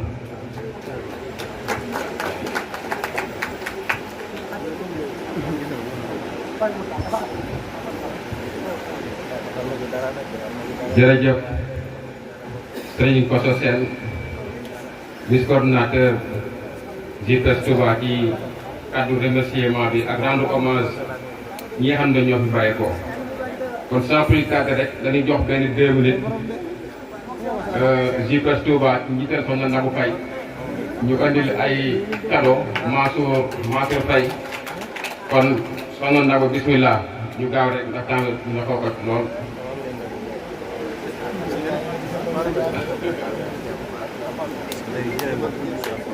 Mansour Faye moom la ñuy jox ay cadeau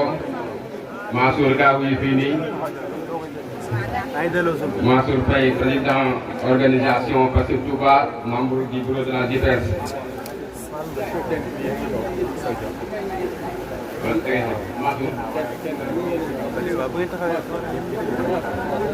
macha allah cadeau bi rafet na lool. ak leen wuli waay.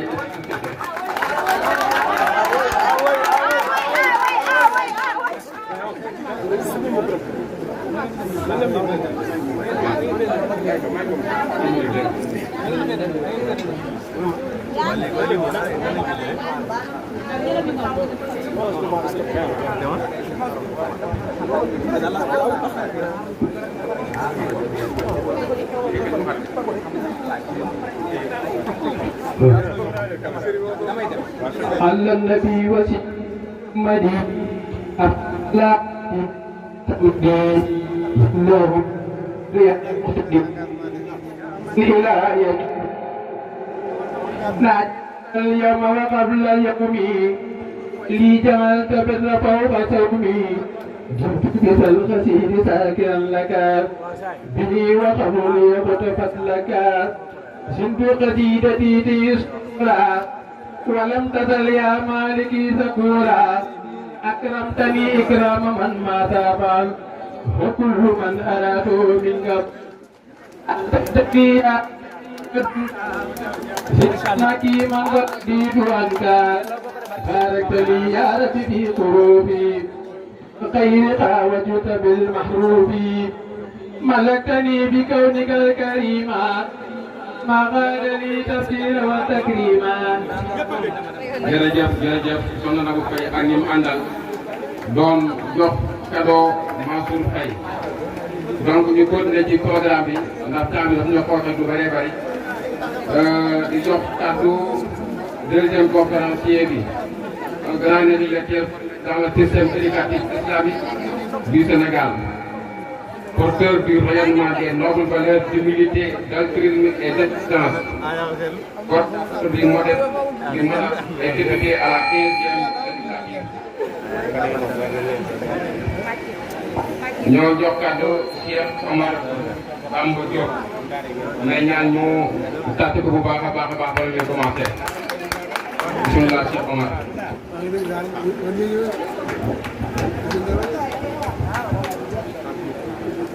أعوذ بالله من الشيطان الرجيم. بسم الله الرحمن الرحيم. اللهم صل وسلم وبارك على سيدنا ومولانا محمد المعطي وعلى آله وصحبه وبارك بجاهه في نطقه وفي خطه واجعل كلامي راشدا ومرشدا وفكرتي نور وقلبي أرشدا. mbokk yi ñu ngi leen di nuyu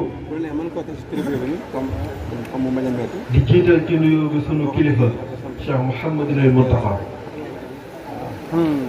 jëmm ju tedd jooju nga xam ne moom la waykat ba ne woon wala ni'ma daarul muntaqa daaru tuqa man zaaraha laa yaltaqi maa yuttaqa دار يرفرف فوقها علم الهدى ويسودها جو السعادة والنقى لا عيب فيها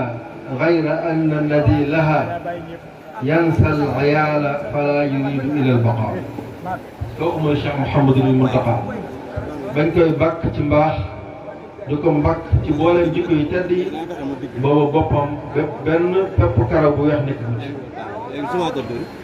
mu sax ca ba jamono ji saa yu xëyee di dolli bu mbaax yàlla ñu ko yàlla sàmmal te aaral ñu ko waaye di nuyu le coordonnateur de Touba Serigne Cheikh Thioro Mbacké ngir boolem li mu représenté ci ñun waaye li mu représenté ci projet bi di nuyu le coordonnateur national de la JPS maître Ngagne Demba Touré waaye di nuyu le président Ismaïla Diallo premier vice-président de l'Assemblée ak honorable Amadou Ba ak directeur généraux yi fi nekk Seydina Aline Kébé sëñ Bara Lo sëñ Amdou Moustapha mi jiite nangam bu religieuse moom direction bi tur bi daa gudd kenn mën ko wax waaye di nuyu boolem Pastef Touba yëpp ak le DG Talla Niang ak waa JPS Mansour ak ñoom sëñ Madiaw ak waa Modap national bi nga xamante ne ñoom lay coordonné te ànd ak ñoom ànd ak Serigne Khadim Mbacké Balla Dior Serigne Cheikh Niang ak Serigne Babacar Touré ak Serigne Khadim Mbacké moom suñu Moustapha Imam ñu fekk c'est le coordonnateur du département de Mbacké Serigne Thierno Mbacké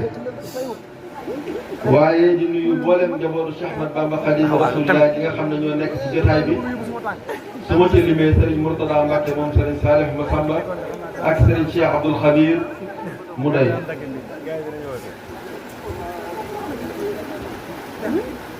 mu mel ne kon li nga xam ne moom la ñu cëral ñu waxtaane ko mooy lan mooy taxawaayu jeunesse bi ginnaaw bi nga xamante ne Pastef jël na Sénégal Pastef nag ni ko sama prédécesseur waxe léegi l'illustre Cheikh Ahmad Bamba Fall ne dafa duggalante ak yoonu murid dafa duggalante ak philosophie murid ndax baatu Pastef c'est le mot inaugural du mouridisme rabbi ashabaka bil himmati wala turabbihim bi darsi faqat baat bi nga xamante ne moo créé yoonu murid mooy Pastef waaye le don de soi pour la patrie xidma te su fekkente ne suñ doctrine mooy himma it liy tax mu amal ñu njëriñ te amal njëriñ ñi ñu bokkal askan ñu am philosophie boo xam ne mooy tax ñu mën koo jëriñoo mooy xidma wa raa'i fi kulli xalqin xaqqa man xalaqahu jëmm ju taxawal yi dootoo gis ci moom jëmmam waaye yàlla mi ko sàkk rek ngay gis ci moom loolu di la yóbbu ci yow saa yoo taxawee ak kenn ci say concitoyen da ngay fàtte sa moi personnel ngir fondre dans le nous national loolu mooy philosophie yoon wi nga xamante ne ñun ci la ñu judd moom la ñu yaakaar ci la ñuy jaamu yàlla di ci yaakaar ak texe ci kaw suuf di ci yaakaar ak texe ci biir suuf. waaw loolu lu ci nekk mu mel ne nag adduna bi dafa am noo xamante ne noonu lay doxee bi ko yàlla sañcee ba léegi mooy àddina warta taxaw wastamarakum fiha mooy dañ leen a wàcce ci kaw suuf si waaye ngeen dundal suuf si ni ngeen di dundal suuf si nag mooy di élaborer ay programme yoo xamante ne jamono bu nekk seen niveau de vie da ngeen koy améliorer waaye da ngeen di créer conditions yuy tax ngeen am sécurité conditions yuy tax li yàlla mettre à votre disposition ngeen mën koo jëfandikoo à bon escient ba kenn ku nekk mën a dund boo xamante ne day sàmm prestige bi nga xamante ne moom la ñëwaale jamono muy wala xad karamnaa banii aadama wa hamalnaahum fil barri wal bahri ndax nag signature boobu muy signature prestige boobu amul ma Samba amul ma Demba la ko tàmbalee ci aadama ba ci kii mujjee juddu ñun ñëpp ci am droit kon nag boo àdduna dee dem bay doxe noonu dafa am ñenn ci nit ñi ñoo xam ne ñoo la yow teraanga am ñoo xam ne ñoom ñoo war a wéy di torox loolu dëppwut ak sunnatallahi fil ard ni yàlla programme suuf si doxe ko loolu mooy tax bu évolution amul rek faw les épreuves de justice faw dina am ay benn yoo xamante ne ñoom seen bakkan dinañ ko teg ngir ne kon bu évolution mënta am ba lii ñu boole woon ñun ñëpp ñu jot ci kon léegi nañ songoo révolution am doole tranché ñu xam fan la dëgg féete ñu jël te mën a doxal ci njub jël doxal ci njub loolu gis nañ ko ci société yu bari la société française bi nga xamante ne le clergé dafa en connivence avec la féodalité maanaam buur ya fa nekkoon di falu ànd ak ñi nga xamante ne ñooy yilif ca diine di jëfandikoo réew ma bàyyi nit ñi dañoo mujj ànd songu leen loolu moo di révolution bi nga xamante ne moo amoon France ci 1789 waaye fii ci Sénégal ci gox boo xamante ne sunu sëriñ Cheikh Ahmad Bamba Xaadimu Rasulullah ay maamam fa la ñu jógee muy Fuuta amoon na fa régime boo xamante ne moom lañ daan wooye le régime des Dañankoobe ku bokk ci askan sangam daal boo xamee yaay falu boo xamul yaay falu ku bokk ci giir sangam daal yow yaay mel ne kon dafa mel ne attribut yi tënkatuñ ko ci mérite waaye dañ koo tënk ci loo xam ne doomu aadama def ci dara muy judd ndax judd ñi ko baaxle zalika fadlullahi ñi nga xamante ne ndax kenn bënlewu ko sax kenn bënlewut judd lu relatif la waaye ku judd ñu di la màggal defoo ca dara yàlla la soob ku judd ñu di la xeeb defoo ca dara yàlla la soob kon loolu warut a nekk gage tax ñu war laa dégg pouvoir warut a nekk gage tax nga war a jiite am ay nit ci daara ay nit yi diine yoo xamante ne loolu daf leen a révolté ñu delluwaat seen dëkk dajaloo waxtaan créé armée songu régime ba fa nekkoon ba daaneel leen comme nanguwuñu woon a def évolution ci seenu tànnin ak seen gestion ñu imposer leen force créer la révolution du Fouta ci Thierno Souleymane Baal ak Thierno Abdou Aziz Kane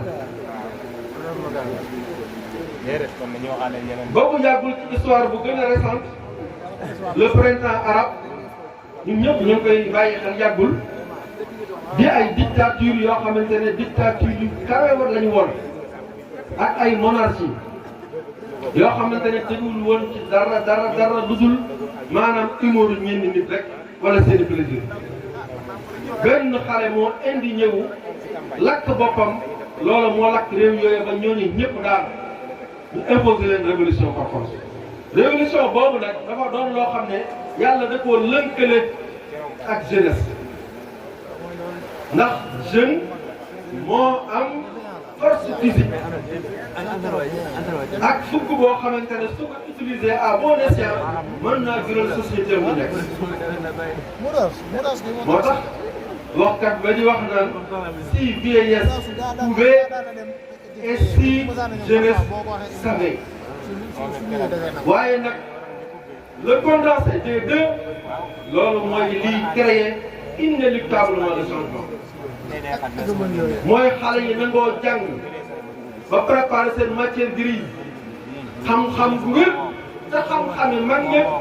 boole ko ak seen kattanu ndaw mettre ko en entrain ci seen terrain ngir loola mën a jur li nga xamante ne mooy doon rupture. ndaw ñooñu it xam nga wolof yi dañuy wax ne ku jël lu bari de sa tuuti mag espérance de Dieu xëy na bëreetul ak donte mag day dee xale day dee waaye xale nag mi nga xam ne dafa am avenir ci kanamam lépp lu mu jàpp ne daf koy compromettre loolee moom instinct de survie moo koy inspiré di ko jàmmaar loolu lii su fekkente ne bëgg ngaa dund te loolu mooy melokaanu mbindeef yëpp ndax nit ñi ci seen bopp sax am nañ côté bestial côté bestial boobu mooy lan koo topp moom sax ci miir bi rek wóor bi di gàmmaar wala yow kon ñuy fekk jeunesse yi nekk ci àdduna bi fépp fu ñu fekk révolution am jeunesse boo xamante dafa jël conscience ci enjeu yi jël conscience ci fan lañ bëgg a dem ak lii ñuy dund buñ ko conjugué ci futur lan lay jur mooy waral nag ñu àndandoo takkaroo boole seen i doole ak seen i pexe ngir créer changement waaye nag changement boobu li muy am solo li muy rëy du lenn lu dul occasion wu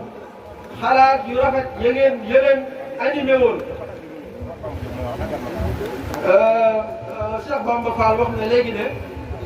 maanaam su weex amul woon su ñuul amul woon weex du ràññeeku su weex amul woon it ñuul du ràññeeku li ma bëgg a wax foofu rek maanaam mooy xam-xam bi nga xamante ne moom la xale yi di sukkandiku ak fan teg seen bët di ko comparé ak li ñuy dund gis fan jëm ak na mu reluisant yi ak na mu doone havre de paix boo xamante ne ñëpp dañ leen a jox seen xaq lañ fa la fa ñëpp bokk ñëpp dañ koy bokk amut làq doom dóor doom amut rey nit ba reyril xaq amut ngar dajoo li nga xamante ne ñun ñëpp ñoo ko dajale buñ ko tëkkalee ak tey jii ñu gis ku ne dama ne bala ngaa daaneel ñu dugal la ci kaso ku ne réew mi niñ ko yore am naa ci xalaat ñu jàpp la dugal la ci kaso créer condition yu opaque yoo xamante ne ñoom fexe nañ ba ñoom ak seen i bokk ak ku ànd ak ñoom ak ku far ak ñoom di teraanga di gën a kawe waaye ku bokk nag ñoom mën ngaa toroxtaange di gën a kawe maanaam bu ñu inspiré ca loolee mooy tax ndaw yi nag jub ngir jëm ca li nga xam ne mooy lu tiim waaye buñ ca àggee nag xaw ñu delluwaat ci alquranul karim ndax révolution bu nekk ña ko jiite war nañoo am idée yu leer war nañoo am ay buts fixés yoo xamante ne te lañ war a dox jëm waaye war nañoo créer ay sentinelles yoo xamante ne ñooy saytu liggéey bi ak di ko xeñtu ba xam ñun la taxoon ñu doon jaay suñu bakkan démb ak bët démb ndax nii ñuy doxe dëppoo na ak loolee moo tax boo demee ci alquran da nga fekk yàlla di wax naan yaa Yaxya xudil kitaabi bi quwwatin wa aataynaahu al-hukma sabiyya yow Yaxya ginnaaw révolution bi nga xamante ne moom la say maam def muy Moussa ak Haaruna ñoom it ay jeunes ba libéré bani Israël de haute lutte tey jii projet boobee teer ci say loxo yow Yaxya tiens le livre avec fermeté et nous lui donnons la sagesse étant très jeune waaye xudil kitaabi bi quwwatin lan lay tekki ci post révolution mooy wajtahid bi hifzi al fadila la lettre bi taxoon yilla gi taxoon révolution bi jug na nga taxaw sa bët ak sa xel bu mu ci jóg mukk waaye maarifatu maaniha na nga xam projet bi essence bi lan mooy yokku projet bi wala amalu biha ba ca topp nag mooy mettre le projet en entrain mu jóge ci ay wax ak ay xalaat waaye jëm ci lu factuel loo xamante ne ku xam sa mburu yëg ne la nga doon yëg démb ak li nga yëg tey bokkul ku jël sa dépense dem te marché ba boo duggee ba gàddu sa pañe da nga xam ne la nga daan am ak li nga am tey jii la nga daan déboursé di am tuut tey ngay génn tuuti am lu bari yëg nga ne changement am la waaye sa doom bu defee ñaari at ci école ba bu ñëwee su àddoo nga xam ne am na enseignement de qualité boo xam ne moom lañ koy jox xale boobu su dajee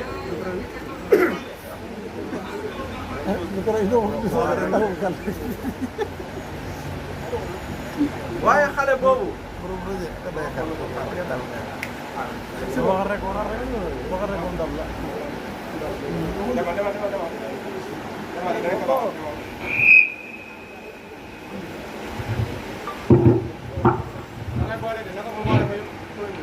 Ladies waaye sa doom jooju su dajee ak ku maase ak baayam ca mbedd ma mu yëg ne xale bii école ba mu jógee sulu ñi te boppi xam-xam kese waaye ñu ngi koy yàq samaam bu tawatee bu demee hôpital fekk fa gériatre bu ko mën a jël en charge tawat ju am te mën a jar lu yomb foo mën a jëm ci réew mi daaba ju neex yóbbu la nga àgg ci lu gaaw foo mën di nekk lu mu ko defee soo yëkkatee sa téléphone mën a lënkaloo ak adduna bi yëpp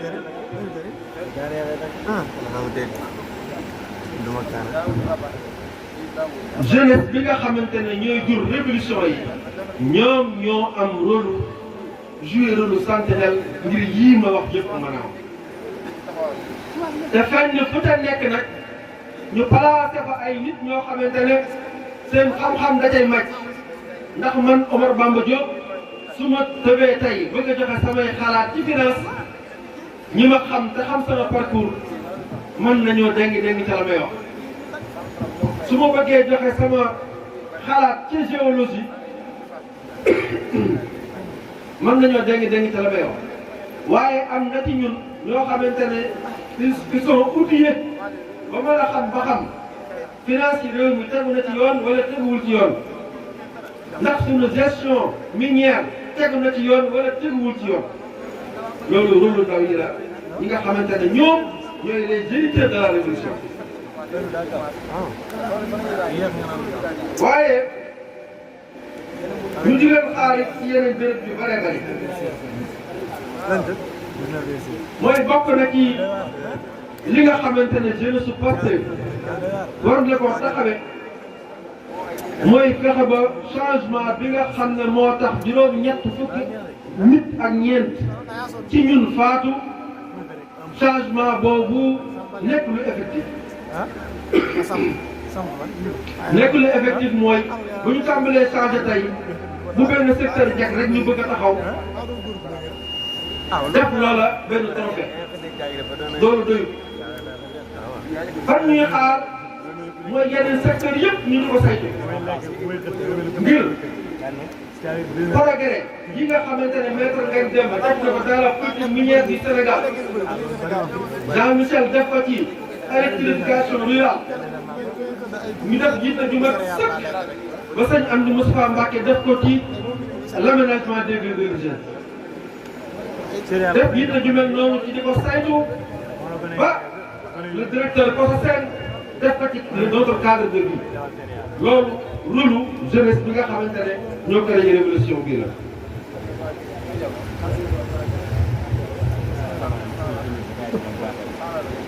waaye fépp foo xamante ne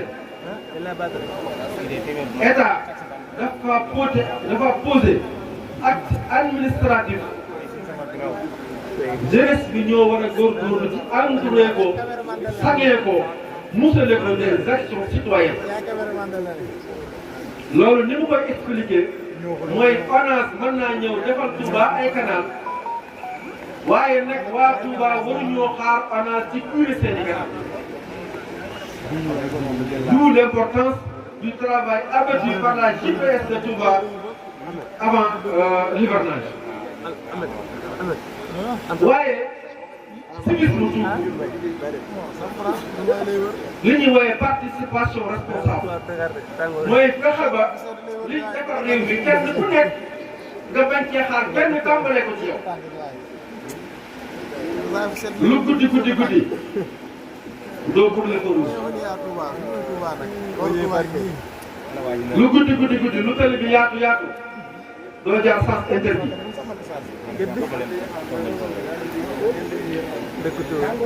waaye ci dimbali gi ngay dimbali régime bi nga bokk ak état bi nga bokk sa bopp dimbali gi nga leen di dimbali te war a tàmbalee ci sa bopp nga tàmbalee ci yow sa développement personnel yow la jeune pastefien sa développement personnel la ta war a jiitu mooy lan nga dem xam lu ba xam-xam yi tax ñu mën a jëriñ réew mi. boo paree nga fexe ba jikko woote jikko yu tedd ya nga xamante ne sa xam-xam boobee buñ la gisee dinañ la xeeb la liggéeyloo ndax léeg-léeg nga gis ku ñëw ci béréb jàng ba lañ fay def lépp mu mën ko waaye melokaanam mu ñaaw wala waxinam mu tënkuwul ci yoon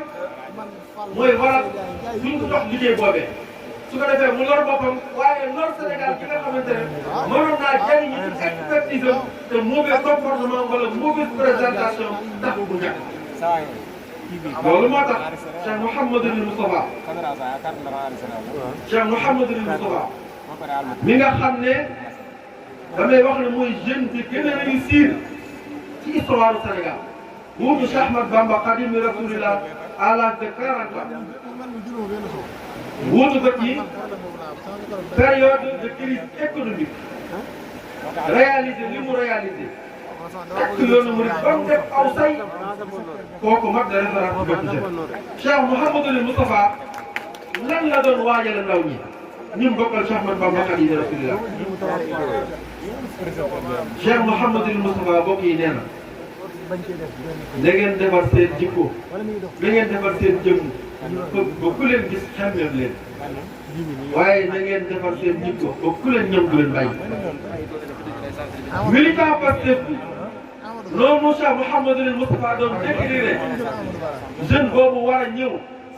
def liggéeyam muy nekk xalifatullahi fi ard nam ko waxoon noonu la war a mel yow militant bi fexeel ba xam li nga war a xam fexeel ba melawoo ni nga war a mel ba li yàlla doxal ci yow d'abord yow nga mën koo jëriñoo ak sa famille bi nga xamante ne ñoo la ci dimbali waaye Sénégal mën laa jëriñoo bokk na ci la lay dimbali ci loolee mooy nga assainir say fréquentation waaw anil mar ila tasal wasal am xarinihi assainir say fréquentation ndax lu la jafe rek fexeel ba wut xarit boo xamante ne ca loola da nekk nga fekk ko soo bëggee bon soo ànd ak ñi bon léegi nga bon soo bëggee di tox booy ànd ak toxkat léegi nga tox man maa ngi fàttaliku bi ma gënee nekk xale am na koo xam ne mos damaa dooleel mu soog dama gërëm loo booba bëre laa bitu gàmmu bu ñëw ci oto yi day ubbi réservoir bi dugal morso bi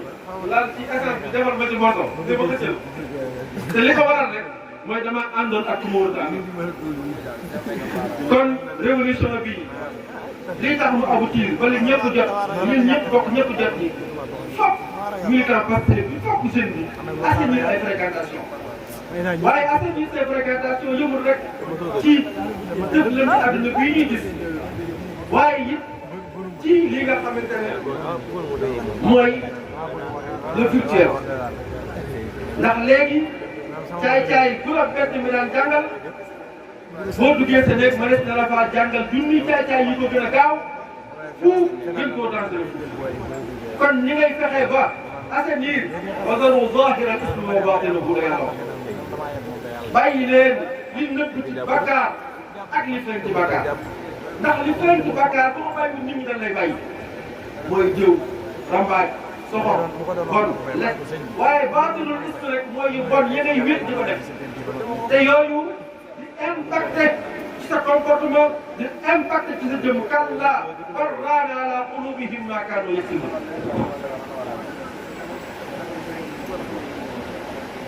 kon ñu xam ne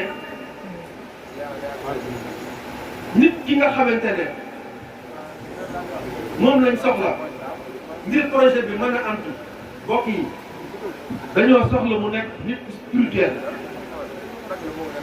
nit koo xamante ne day jàll ci diine nit koo xam ne day jàll ci ngor nit koo xam ne day jàll ci mbañu rus ndax spiritualité moo xam acte culturel bu la yàlla digal maanaam famille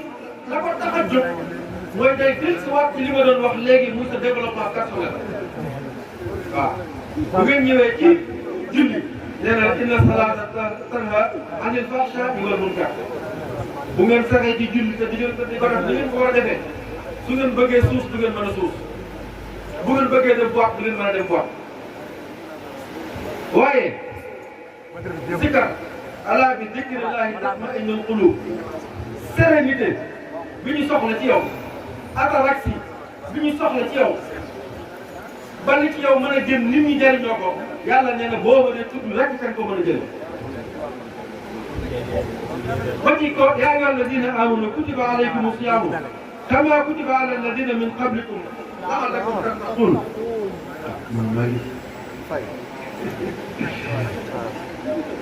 moom zakat moom koor moom li ko tax a jóg mooy ngir ngeen ragal yàlla ragal yàlla nag manifestation bi muy am ci doomu aadama bi mooy jëmm ji lay defar ba mu xàmmee ko waaye xeet mi lay namm ba mu ñëw wattaqullah wa yu'allimukumullah wattaqu fitnatan la ñun nag bu ngeen gisee ma insister ci spiritualité insister ci tabax nit d'abord fi ñuy jógee muy daara ji loolu mooy suñu liggéey ca seen daara bu njëkk ba muy Sayyiduna Muhammad sallallahu alayhi wa sallam ba ci ki mujj samp daara tey liggéeyam mooy tabax doomu aadama ngir mu mën a jëriñ réewam jëriñ boppam jëriñ askan kon militant Pastef bii dama koy invité mu revisité waat daara ji akum njàngaleem ak naka la jàngalee développement personnel ngir mën a nekk nit koo kii ndax nit kooku kat réussir na de ñun waa Pastef nañ def yitte ci liñ gis nit ñi ñu réalisé te wallahi projet bi leer na kilifa yu ko jiite mate nañ ko kon ci ñun rek la def daara ji ba ñu amee njàngalu yooyu ma wax léegi ak daara yu kawe yooyu ñenn génne ñoom def nañ lu factuel ku ñëw ci dëkk bii tey une seule fois centenaire xam ne ñi fi nekkoon ginnaaw bi sëriñ bi làqoo yëpp nañ dëkk bi doon pesé ci seen kaw ñu challenge seen bopp ba réussir Sëriñ Tuubaa waaye kon xam naa li des ci temps bi bariwul damay bëggoon rek ñu góorgóorlu bu baax ci la mobilisation citoyenne. L'usage des réseaux sociaux à bon escient. ki nga xamante ne mooy militant Pastef ba gën a jàpp ne moo gën a néew kattan wala mu gën a néew impact ci réew mi mën naa impacter le cours de l'histoire. naka lay impacter le cours de l'histoire mooy xalaat bi rafet jëm am te lii nit ñi indi ci référentiel bi mu bind te lam ta xam wala mu def vidéo wax te lam ta xam am nañ kilifa yu am réceptivité ci xam lu rafet ak ci andi jóge ci réew nit bind na fi poste daaneel président Ousmane Sonko dalal ko xalaatam yooyee bokk ci li impacté le cours de l'histoire du Sénégal kon liggéey bi ku ci kenn xar sa bopp kenn ku nekk fa nga nekk jàpp ne mënoo te dara ah kay yow yaay doon digal ba yaay di ko war a doxal kon réseaux sociaux yi ginnaaw distraction ñu jàppe ko instrument boo xamante ne dañ ciy wasaare xalaat yu rafet yi nga xam ne moo nekk référentiel bi waaye xalaat yu rafet yi nga xam ne moo mooñ projet bi ngir nit ñi gën ko approprié wu ngir kilifa yi lu ñu am yitte ci tabax lu ñu am yitte ci defar te peuple bi ànduñu ak ñoom du ñu am doole du ñu ñemete li ñuy def te loolu day waral gestion bu yoon ndax ci état une gestion mou de la chose étatique mais su fekkente ne dañoo am acclamation populaire derrière chaque acte loolu daf leen di galvaniser di gën a namm seenu xel ñu gën ñoo xalaatal gën ñoo teg ci yoon yi ñuy yóbbu fa ñu bëgg a dem waaye gën a dellu ci liñ ñu digoon ndax nag projet bi avant tout c' est un projet moral c' est un projet moral c' est un projet moral projet la boo xamante ne waa Touba xam ngeen ne 99,9% ci ñoom liiruñu projet politique bu Pastef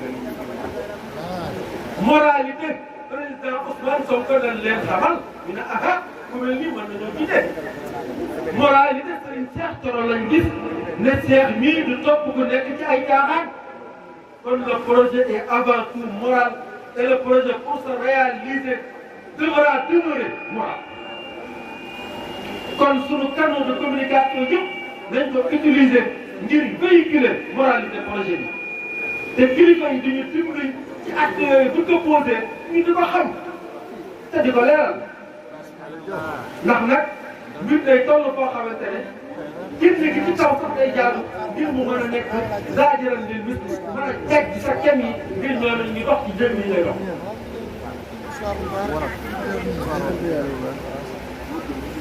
participation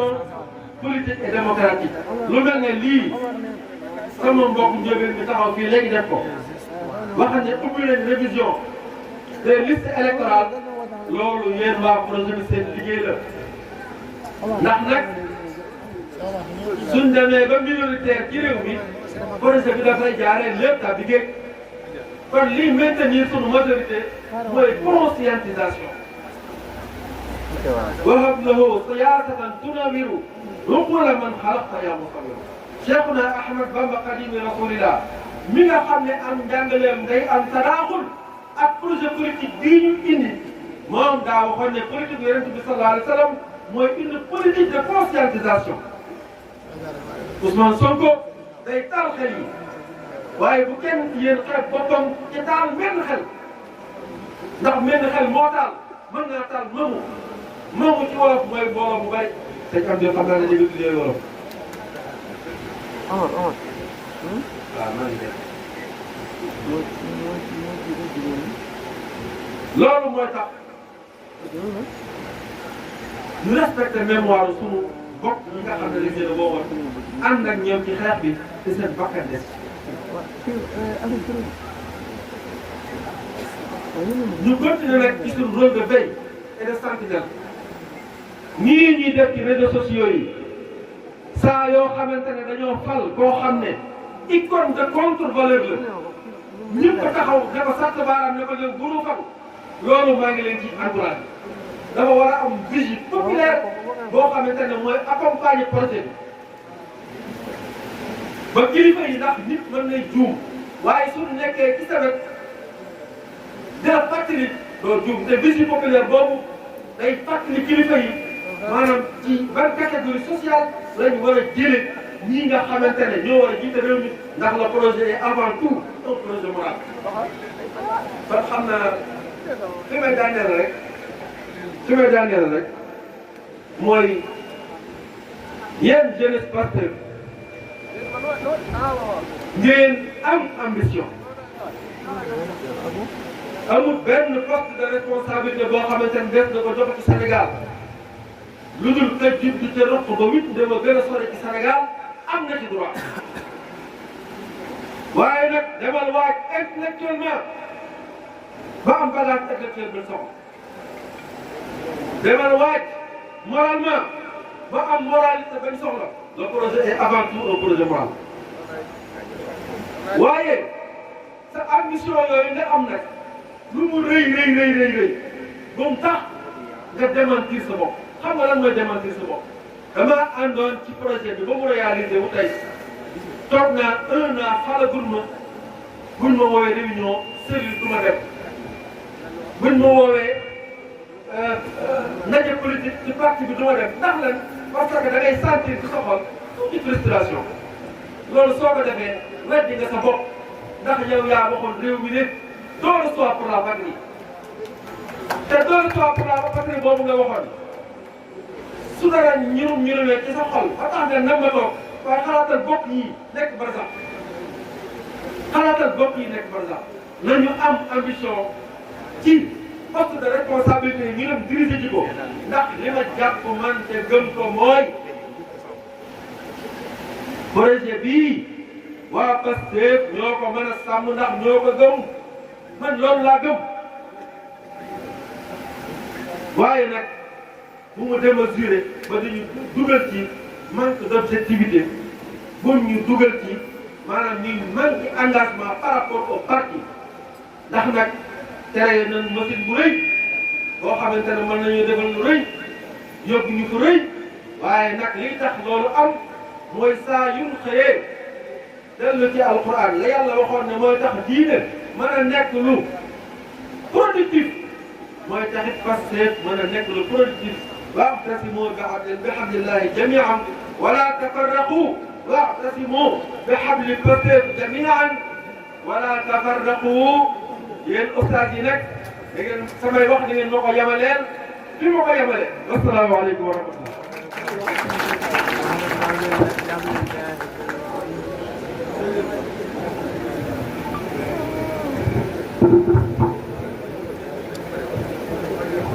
jërëjëf honorable député Cheikh Omar Bamba Diop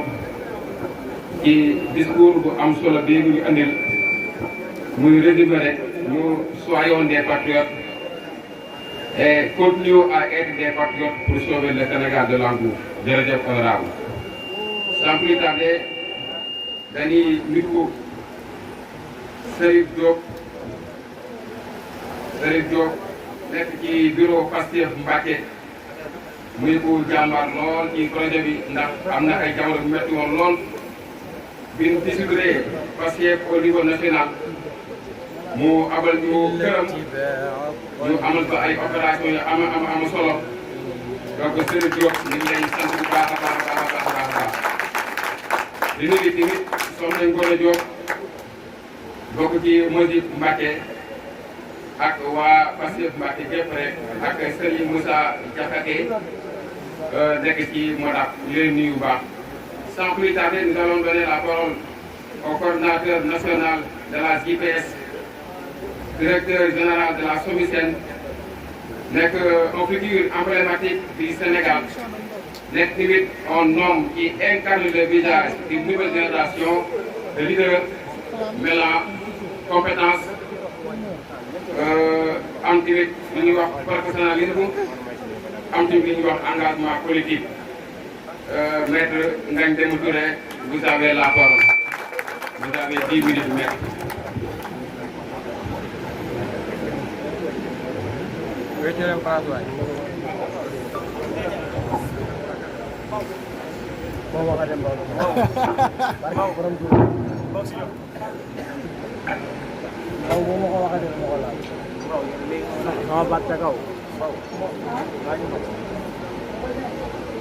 Mbaw pourtant dara néew ci de Mbaw. tudduma Mbaw tufliwuñ sama nopp bi Mbaw de. loolu ci dara. waaw man li ñu tufli ci man laa bëgg ñu wax ma ko. kan moo doon tufli sa nopp bi sax sax da nga de yaa doon nangu ñuy tufli sa nopp bi.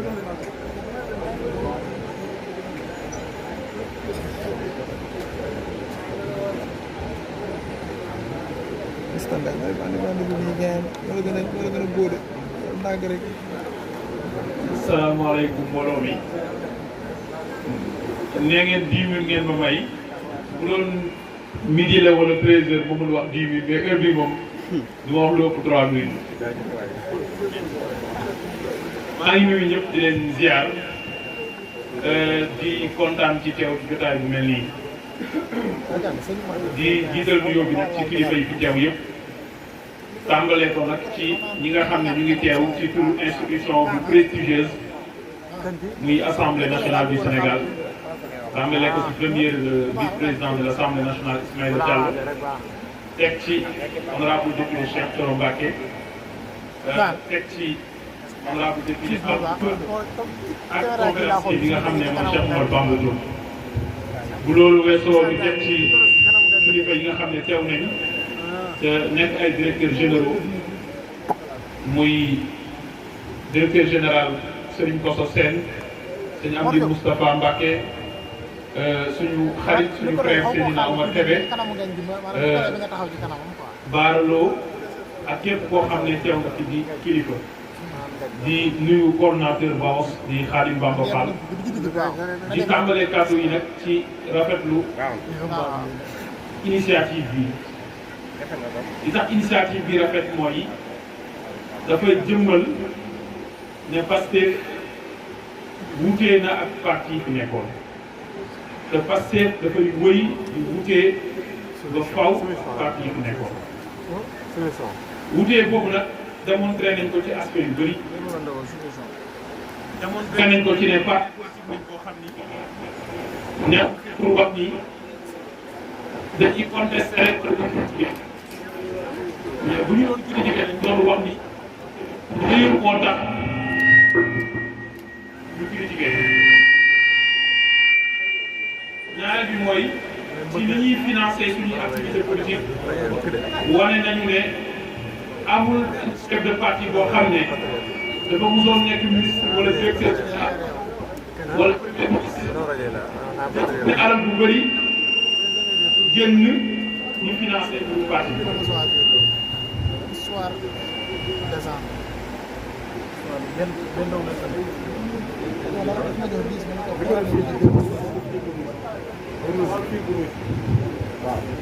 voilà léegi voilà loolu boobu waaw boobu ngay jiital yeneen yi nga téye ko ci suuf voilà son bi dina ñëw. merci donc loolu day wane ne parti bu différent nañu parti bu différent nañ ci gis-gis moo ñu tax a jóg mais nekkul politique bu puusal ko toog parti bu différent nañ parce que li ñuy defee politique li ci ëpp solo mooy laaj na xaalis mais xaalis boobu ñun ñoo koy cotiser suñu bopp léegi nag yegg si nañu au pouvoir est-ce que dañuy préserver suñu gis-gis est-ce que nu ñu doon financer suñu parti politique noonu la ñuy continuer di financer suñu parti politique. J'ai l'habitude de le rappeler parce que c'est un événement historique li xewoon Dakar Arena le samedi 19 ou 20 octobre 2024 nit bu mun a nekk premier ministre du Sénégal pour mu organiser meeting de pré-campagne sénégalais yi ñoo cotisé te feesal stade te du artiste te du match de football loolu événement bu historique la boo xam ne dafa war a des ci histoire politique du Sénégal loolu nag warul a yem foofu lépp luy instance su Pastef muy coordination muy section muy cellule foo mën a nekk ci Sénégal da nga war a continuer di wëy di wan Sénégalais yi ne ñun on continue de faire la politique autrement loolu moo tax ma rafetlu initiative bi mooy du politique u Mumbai du politique u xëccoo les ressources publiques parce que ñoo nekk au pouvoir mais à chaque moment bu ñu am occasion bu ñu mën di am ñu mun toog waxtaan suñu biir lan moo ñu tax a jug ak fan nañ toll ci projet bi et loolu c'est extrêmement important kon maa ngi remercier waa JPS départemental bu Mbacké ci initiative bi waaye nag booy remercier mbooloo da ngay jiital ki nga xam ne moo yilif mbooloo moomu parce que moo impulsé dynamique maa ngi remercier le frère Madiaw Faye dama bëgg ngeen tàcc ko bu baax pourquoi ma koy tàcc mooy mi ngi fii ci activité bi buy dox da ngay gis muy soox lan moo waral soox boobu am parce que jël na alalam jël na ay moyens de locomotion ci campagne élection législative boo xam ne moom nekkul ci liste te amoon na bëri nekk ci liste nag mu taxaw xeex ne nañu fexe ba assemblée nationale ñi am ko majorité parce que Sénégal dafa mérité am député bu mel ni honorable député Cheikh Thioro Mbacké te loolu c'est un symbole de patriotisme et de don de soi pour la patrie don de soi pour la patrie parce que du simple slogan militant parce que boo mun di gis da ngay xam ne lii lu dëgg la bi may ñëw fii Mbacké sànq bi may ñëw ci seen dama ne dernier jour ma fi ñëw moo nekkoon le 28 juillet 2023 vendredi la woon boo xam ne bisum Tamxarit la woon Achoura fukkeelu fan ci yoru Tamxarit ñi arrêté woon le président Ousmane Sonko ma décidé woon ne li ma fi indi woon il faut ma yeggali ko man ak ñi ma àndaloon ci bureau exécutif national bu JPS moo doonoon militant jeunes yi nekk biir département Mbacké ñu takku nañ ñu farlu nañ ñu compétent nañ ñu conscient nañ des enjeux waaye benn difficulté moo am mooy difficulté wala problème de coordination ma jëloon sur moi l'initiative de dire que renouveler buñ les instances waaye bu ñuy dugg Mbacké war a def activité wala jeunes yi ñu war a leen dajale il faut que mu am ku leen di coordonner parce que c'est nécessaire te texte yi maye ko mooy ñu war a teg un point focal ginnaaw bu mu amee ñu bëri ñu waxtaan seen biir ñu décider ne Madiaw Faye bii la ñuy jiital ci kaw JPS départemental Mbacké. Je profite de cette occasion pour poser une question à tous les jeunes qui sont là. Est-ce que vous êtes satisfait de la manière dont il coordonne ce département? Moi, je suis entièrement satisfait. loolu nag yéen a ko dimbali yonent bi yàlla moo ko yónni sallallahu alayhi wa sallam ndimbalu borom bi doyoon na ko mais yàlla dafa wax ci alquran huwa allazi ayyadaka bi nasrihi wa bil mu'minin moom moo la dimbalee moo la dëgëralee ci ndimbalam ak ci jullit ñi mu toftal ci yow moo tax foo ko tuddee du ay saxaaba foo ko ñaanalee ñaanal ay saxaaba pourquoi moom mu soxla ay compagnon amul ko mën a songu un projet wala benn chantier wala benn mission boo yenu lu mu noble loo jàmbaar bu mu ne da nga soxla ay ndaw yu kat yu nekk sa côté kon je profite de cette occasion loolu moo war a nekk sama carte essentiellement pour témoigner toute ma gratitude à l'endroit de tous les militants jeunes du département de Mbacké maa ngi leen di sant di leen gërëm di leen wax ne ñu ngi yeggali liggéey bi ci façon bi lépp lu ñu mën a def pour communiquer pour sénégalais yi xam liggéey bu gouvernement bi def nañu ko def lépp lu ñu mën a def pour lu gouvernement bi war a def pour askan wi ñu jiitu ci ñun comme li ngeen def ci courage des caniveaux nañu ko def ci mbirum journée nationale seetal suñu réew mi mais waaye lépp lu ñu war a def pour armé wu ci xam-xam ci formation professionnelle pour nag soit de façon directe ñu bokk ci ñuy doxal projet bi wala de façon indirecte ñu accompagner projet bi parce que projet bi nekk pour ñuy jiite yor ay responsabilité publique ñoo koy doxal ñooñu dañuy coordonné waaye mbir mi pour sénégalais yi la te sénégalais yi ñoo ko war a réaliser parce que sénégalais yi lu ñu réaliser lu seen bopp keneen na koy réaliser pour ñoom te lu ñuy def sans yow dañ koy def souvent pour yow maa ngi sant ñëpp di leen gërëm asalaamaaleykum wa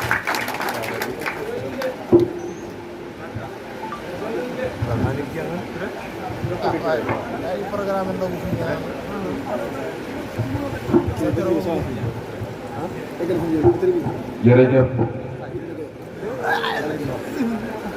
Ngagne Demba Touré yaakaar naa gitaay moo xat rek mais kenn doolu ci yéen xam-xam bi macha allah te yaa ngi gën a expliqué bu baax projet bi envers la jeunesse di remercier bu baax waa pôle communication JPS Touba njiital Cheikh Mbène ci liggéey bu am solo bi ñuy def ak bureau organisation JPS Touba njiital sëñ Mor Diop ak waa commission sociale nga xam ne démb leen def liggéey bu am solo doon distribuer ay xéwal ay ceeb ak ay suukar ci daar yi ak ñi ko yelloon loolu daal jar ñu defal leen bu baax a baax donc ñu continuer rek ndax yaakaar naa waxtu bi sori na lool ngir jox kàddu honorable député Amadou Ba mu sànni ci juróomi minute rek laaj leen bu baax a baax honorable député Amadou Ba vous avez la parole.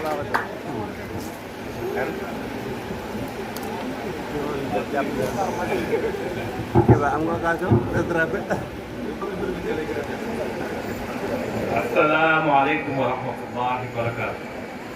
mbokk yi ñu ngi leen di nuyu ku nekk ci turam ak santam. di baalu àq ñëpp ci weer bu màgg mi di baalu àq ñëpp. di ñaan yàlla mu yombalal ñu joxe lépp loo xam ni santaaneem la moytuloo ñu lépp loo xam ne ay tere la.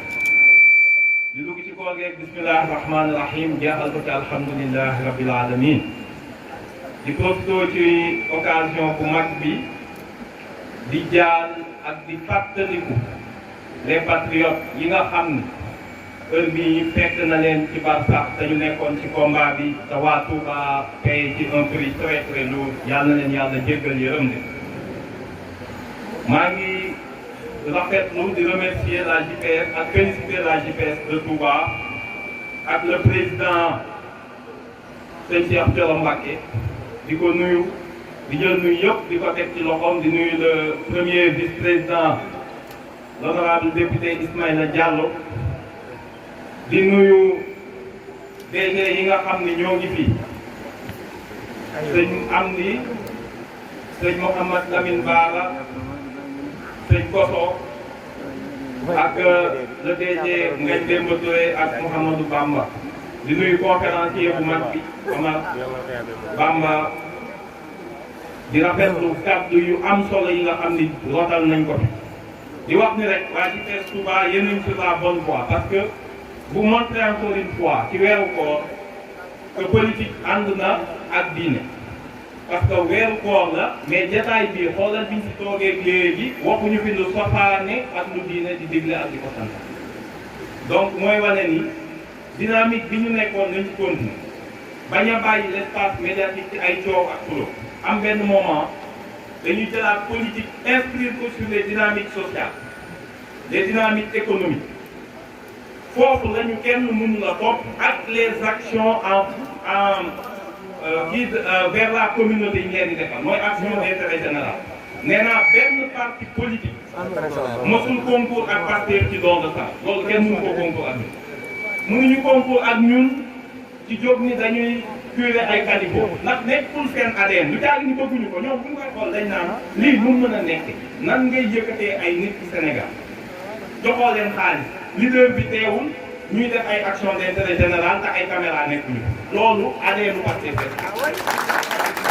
moo tax nag foofu ñoo xam ni ñoo leen ko mën nañ fa taxaw ñun bañ leen a fekk ci yenn yi nga xam ni bu ñu nangu ñu delloo ñu thème bi nag tey dafa am solo waa JPS parce que perspective économique pôle territorial bu Louga ak Diourbel ngeen inscrire ko par rapport aux autres pôles ci réforme bu mag boobu nga xam ni moo ngi ñëw di war a soppi xam kanamu aménagement du territoire du Sénégal ndax jusqu'à présent xam ngeen ni Sénégal dafa xamoon ay communes am ay départements tey département yi moom moo tax ngeen war a comprendre lu tax pôle yi am solo département boo laajee ci dëkk kat mooy président conseil départemental nit ñi duñ ko xam c'est terrible mais kenn du ko xam parce que les gens le département est censé échelon la boo xam ni dañ ko defar par rapport à la région ñu doon choisir les régions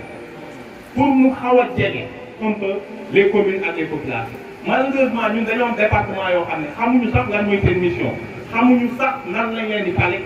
xamuñu sax président ba lan la ak lan lay jël donc suñu organisation territoriale dafa nekk une cause de notre problème actuellement ndax 554 communes ku ko yore ci biir réew bu 17-18 millions d'habitants territoire bu ndaw comme Sénégal moins de 200 000 kilomètres carrés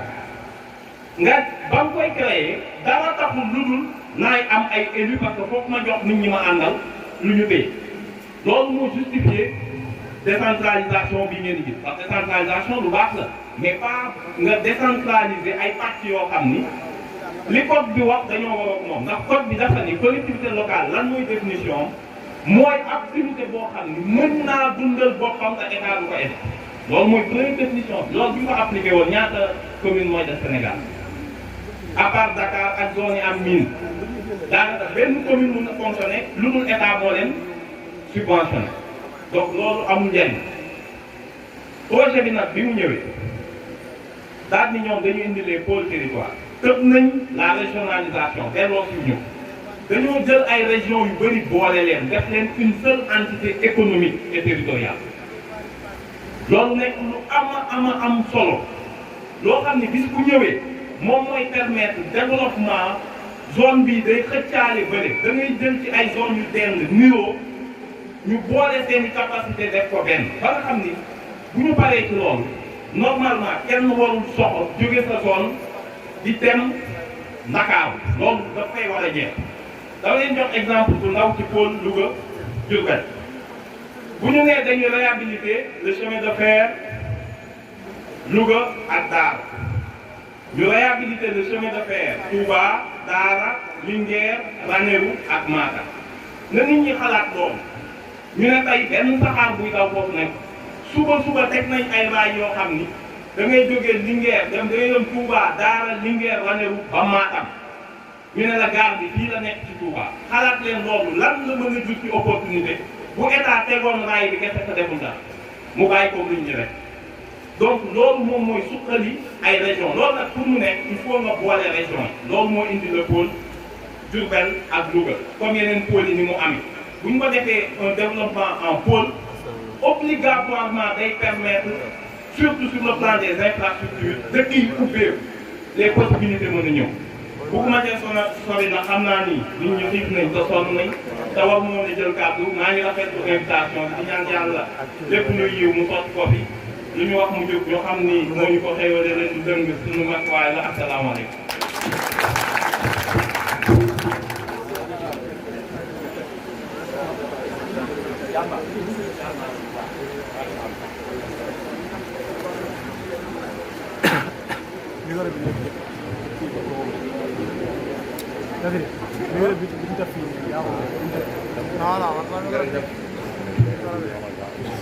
jërëjëf honorable député Amadou Ba kàddu yi gàtt na waaye bu ñu jënd ñàkk ndax kàddu yi am na xam-xam loolu lu am solo la donc ñuy continuer rek di d'abord di sant bu baax a baax ki nga xam ne moo nekk adjoint coordinateur Cheikh Thioro Mbacké mooy Birame Diouf moom mi nga xam ne bu lépp amee rek yaakaar naa moom ci loxoom la jaar ndax moom moo fi njëkk indi président Ousmane Sonko fi ci Touba donc Birame ñu ngi lay sant bu baax a baax a baax a baax a baax di wax ne sa taxawaay ci Pastef Touba lu am solo la yaa ngi jouer un rôle capital ci biir Pastef di nuyu bu baax tamit waa musique ndax ñi jigéenu mas loolu war na ko mas sax di sargal jigéen ñi waa ñoom am na seen bu si bopp waaye tamit teewul ñu leen sant bu baax waa musique seen taxawaay seen teewaay leen sant bu baax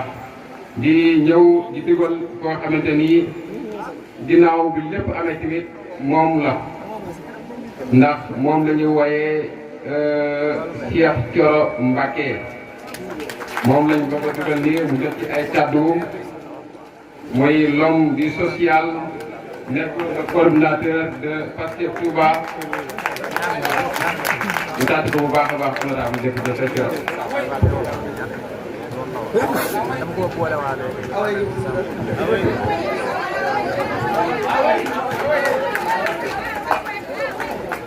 jërëjëf walla maara ba sax sax man jaar bu sama ci baraxam jërëjëf Mouhamed ba ko jënd yow kàddu yi yàgg barki Seexul Xadim ni nga modéré jotaay bi am na solo trop yal na yàlla sàmm la yow tamit fi nga nekk ànd nga ko gars yi moo tax boo wootee coow li mën naa bëri nit ñi fàtte sa taxawaay ci Pastef mais yow mi doon modéré jotaay bi gaynde nga ci gaynde Pastef Touba yi kon Mouhamed Ndiaye bëgg naa ngeen tàcc ko bu baax a baax a baax bala maa tàmbali damay nuyu Cheikh Mamadou Mountakha comme ni ko honorable député Baye Omar Bamba Diop waxee di ko ñaanal sama borom mu yàgg fi loolu te wér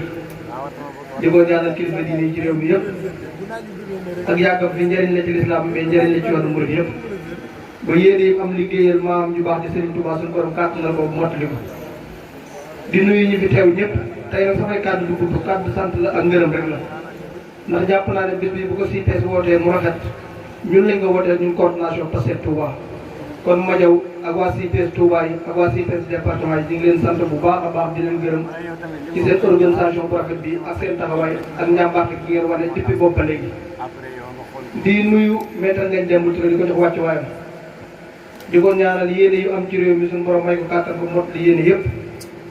ndax CITES fépp la jafe woon a taxawal mais rawatina CITES département Mbacké te bi mu ñëwee su ma juumul deful 4 mois mu installé ci CITES département Mbacké kon mérite bu CITES département Mbacké am maître Ngagne Demba Touré am na mérite bu ko raw kon bëgg naa ngeen tàcc ko bu baax a baax a baax jàpp naa ne it jafe woon na pour nga taxawal ko mais bi nga ko taxawee gis nga ci njëriñ ndax yaa ko waxal sa bopp léegi kon réussite bi mu am yow am nga ci part de responsabilité bu rëy rëy kon ñu ngi leen sant leen gërëm di gërëm suñu invité yi ndax woote ñu wusi la yombul di nuyu honorable député premier vice président assemblée nationale Ismaïla Diallo ndax Ismaïla moom léegi dañoo dem ba weesu ñu bokk ndey ak baay comme que léegi ay seex lañ ñu ngi koy nuyu di ko jox wàccuwaay di nuyu président Amadou Ba biñ ko waxee bis bi dare dina xat lool ci moom waaye lu mu mën a def dina ko bàyyi ñëw ndax Touba jaral nañ ko ko taxawaay CITES jaral nañ ko ko Amadou ñu ngi lay sant ci turu CITES Touba yëpp dina gërëm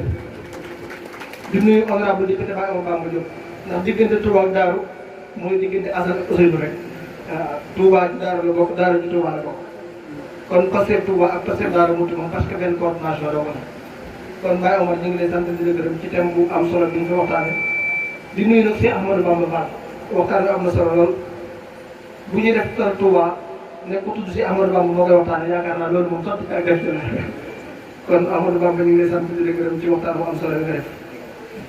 di nuyu bu baax a baax DG Aline Kébé di ko jox wàccuwaayam DG Lamine Bara Lo sëñ Cheikh Mbacke Lassane Ba Ibrahima Gueye day lëndëm ak magi Pastef yëpp ñu ngi leen di leen sant di nuyu DG Talla Dia ak mboolem des directeurs yi fi nekk yëpp ku lim juum alors sax dana doo juum dafa jur matal kon maa ngi sant ñëpp di gërëm ñëpp ndax waxtu doog jot na te yaakaar naa temps bi yàgg na li ñu waroon a wax lépp ñi ko waroon a wax nañ ko kon ñu waajal suñu bis bopp muy bis waa Moussa la 15 la 15 la ñu war a ñu waa Moussa maa ngi invité waat tamit ñi ñëw ñëpp maa ngi leen invité waat ci bis boobu ndax bis bu am solo la bis la boo xamante ni jàpp naa ne ñoo waa CIPES dañ ko defante mais dama gis waa CIPES def ko nag dina naqari waa Moussa dam leen trop xam naa dëgg la boo xamante ni war ngeen ko yéen waa Moussa kon li ëpp solo rek méttal ngeen dem te wax ko Amadou Ba wax ko maanaam man damay faral di wax ne wut nguur yomb na mais téye ko moo jafe wut nguur yomb na mais téye ko moo jafe ndax bu nguur di ñëw ñaari di ànd ak seytaane ndax yonent bi sallallahu alayhi wasallam ci xare Uhud daf ne woon jullit yi lu mën a xew bu leen wàcc fële ngeen taxaw biñ demee ba gane ba desul lu xëccoo alal bi jullit yi wàccee ci leen yëkkati war na ba gane la kon loolu li ma ci mën a jàngale exemple bu gàtt mooy nguur di ànd ak ay privilège ku ci nekk jàpp na ne tey jii war ngaa jóge fa nga nekkoon dem feneen te loolu nag en général buñ koy xalaat dañuy fàtte askan bi nga xamante ni moom lañ doon porte seen combat di leen xeexal kon li maître Amadou Ba maître ngeen dem ci wax Amadou Ba wax ko mooy ñun tout le temps dañ nekk ci côté askan bi nga xamante ni moom lañ doon xeexal depuis 2007 ba léegi te Pastef département Mbacké am taxawaay bu am solo ci combat Pastef au niveau national taxawaay boobu moo waral tey jii ñu mën a jël président Bassirou Diomaye Faye teg ko ca pare ba jël premier ministre Ousmane Sonko def ko premier ministre du Sénégal ndax doon na jafe loolu daaw ci heure bii ñu ne buñ degsee ci ren jii lu mel nii dina xew buñ ko waxatu ñun ñu nga ne déedéet loolu mënut a nekk léegi maa ngi tooñanteeg Aline Kébé xawma kaso naan ko daaw ci heure bi fan la ñu fekkoon ci man commune la ñu fekkoon ñu campagne kon ren bu ñu fekkee ñu sant toog ne dañu def conférence loolu sant yàlla mais bala ñu gën a sant yàlla bu ñu nee ba 2029 président Bassirou Diomaye Faye ne day laajaat deuxième mandat wala ku mën a doon suñu candidat ñu ne kat jël ngeen campagne ndax li ngeen jigoon ñu lépp def ngeen ko boobaa la ñu am satisfaction kon loolu ku ci nekk am na loo ci war a jouer am na taxawaay boo ci war a am te loolu dara du ko maye lu dul ñu nekk benn bi tout le temps ci laa gën a insisté mooy Cheikh Thioro li mu yéene boppam mu yéene ko Madiaw li mu yéene boppam mu yéene ko Cheikh Thioro bu ñu ko defee rek lépp dina oyof mais jiital nit ba pare di ko fakkasal bu jàpp ne mu ngay fakkasal mais sa bopp ngay fakkasal ndax bu daanoo rek yow yaay njëkk daal kon jàpp naa ne suñu responsabilité ñun ñëpp mooy ñu nekk benn gën a takkatoo nga xam ne suñu kanam moo ëpp doole reportage bi ngeen wane léegi Cheikh Tidiane Dièye war na ko fekk waaye su ma jumul maa ngi nuyu Moustapha mi fa teewal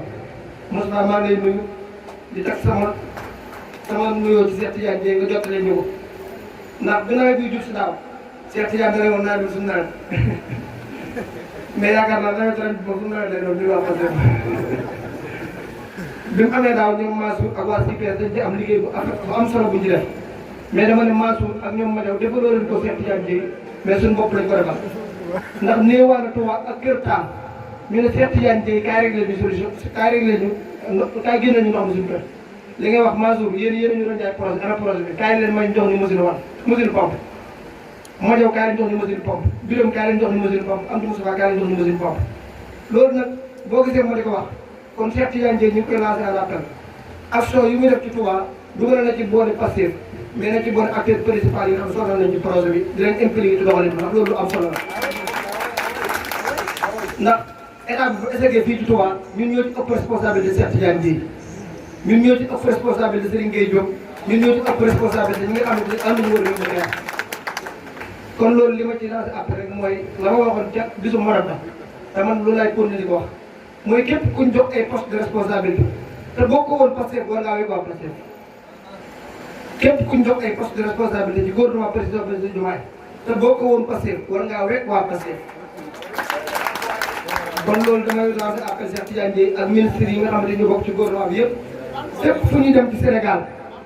ñu xool ña fa nekkal Pastef ñu collaborer ak ñoom bu ko kenn gëmloo nag état daa am na muy doxee loolu ay caaxaan la état daa am na muy doxee moo daane Macky Sall état daa am na muy doxee moo daane ñu di jiitu ñëpp kenn woo ko leen boole ni ñoom ngeen teggi gouverneur ngeen teggi préfet ngeen teggi sous-préfet mais waxal leen ñoom ñëpp mais wax leen ñi fi nekkoon d'abord loolu mooy le minimum kon loolu Moustapha ñu ngi lay wax pour waxal ko Cheikh Tidiane ñu wax ko ci bi jiitu ñëpp projet Touba da ci am solo loolu ngañ dem ba maa ngi lay wax ne gouvernement bi président Bassirou Diomaye jiite ak premier ministre xam nañ ndax son industrie bi gën a rëy ci projet président Bassirou Diomaye Touba lañu war a taxeew bi dafa yu néew dañ ko nekk son industrie boobu liñ ci war a dugal ci ay milliards su ma jumul mën na 1000 milliards ndax buñ jàpp rek ne dañuy def am machine ak usine boo xam ne day monté ay auto militaire déedéet son industrie bi am na sax usine Nestlé boo xam ne pare nañ pour def ko fii ci Touba Mboul kon loolu li mu mën a jël ci ay ndaw ñuy xëy kenn xamuñ toog barki dem bi ma ci waxtaan Serigne Gueye Diop dana bis bu yàlla sàkk 1000 personnes dinañ ci xëy ci suba gi 1000 personnes xëy ci ngoon kon loolu du son industrie bu ndaw kon loolu président Bassirou Diomaye bu ne da koy def Touba loolu da koy njukkal waa Touba ak waa Mbacké surtout ndaw ñi nga xam sonn nañ ci projet bi ndax ñëpp mënuñoo nekk ay directeurs généraux ñëpp mënuñoo nekk ay ministres ñëpp mënuñoo nekk ay députés mais ku ci nekk nag ñun ñu ngi def boo ëllëgee ci biir am looy liggéey di ci teral say ñaari waajur te loolu ci la ñuy xëy di ci compte kon loolu président Bassirou Diomaye xam na ko premier ministre Ousmane Sonko xam na ko kon ñi nga xamante ni xamaguñ ko muy ministres yeeg directeurs généraux yi nga xam ne xamaguñ ko nañ ko xam ñun fëgguñ seen compte pour laaj leen luñ soxla suñu dem bopp ndax la ma wax barki dem benn kilifa dama ne ko sëñ Tuubaa bi mu jógee ci géej gi dama woolu mag ñëpp ku ci nekk mu defal la sama maam toog démul mu yónnee woolu ko mu ñëw mu ne ko tax ñëpp di jël seen tër jël siwo mu ne ko soxla naa ko ni ko ñëpp soxlaa mais fa ma ko soxlaa mooy fa nga xamante ni ay pexe dafa am foofu nag mooy yomal xeyam ndax àdduna ay pexe moo fi jàll na ay pexe man dama naan président Bassirou Diomaye Faye ak Ousmane Sonko bu dee am na lu ñuy defal nit personnel nañ ko defal ñu ko soxla man am naa ay pexe mën naa la jëm sama bopp mais askan Touba ak Mbacké li ñu mënatoo ci projet bi mooy ñu jàppale leen taxawu leen loolu nag ñoom xam nañ ko dañuy ko bàyyi xel mais ñi ñu jox ay responsabilité encore une fois nañ ko gën a bàyyi xel ndax bu nawet bi jotee ay kër génn dinañ interpellé ku ne mais dinañ interpellé ñu waa Pastef rapportage bi wane na ko Cheikh Tidiane Dièye daal li ñu fi joxe ci ay machine pompe yëpp état sax Sénégal daal li ñu fi joxe daal ci ay machine pompe yëpp ak ñun liñ fi joxe boo ko dee xool mën naa tolloo te loolu ñun ñi ñoo boole suñu dërëm suñu ñaar dërëm damaa génne li machine pompe yi mais bi ñuy wane fee léegi ñu ko doon pompe am na ay xale yoo xam ne ñàkk nañ ci seen bakkan ñu ngi woon fii ñu ko doon pompe bu dégg bëccëg ci ndox mi lañ nekkoon muy Modou Tall ñu ko naan dara Serigne Lay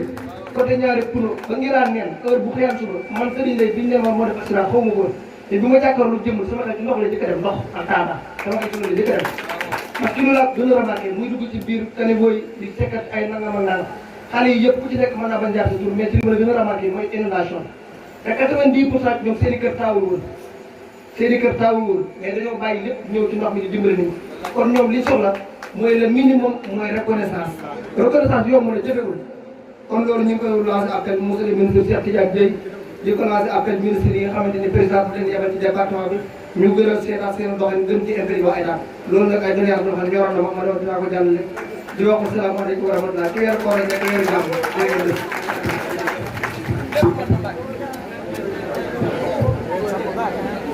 jërëjëf honorable Cheikh Thioro Mbacké ñi wax waa organisation ñu xaar bu kenn dem organisation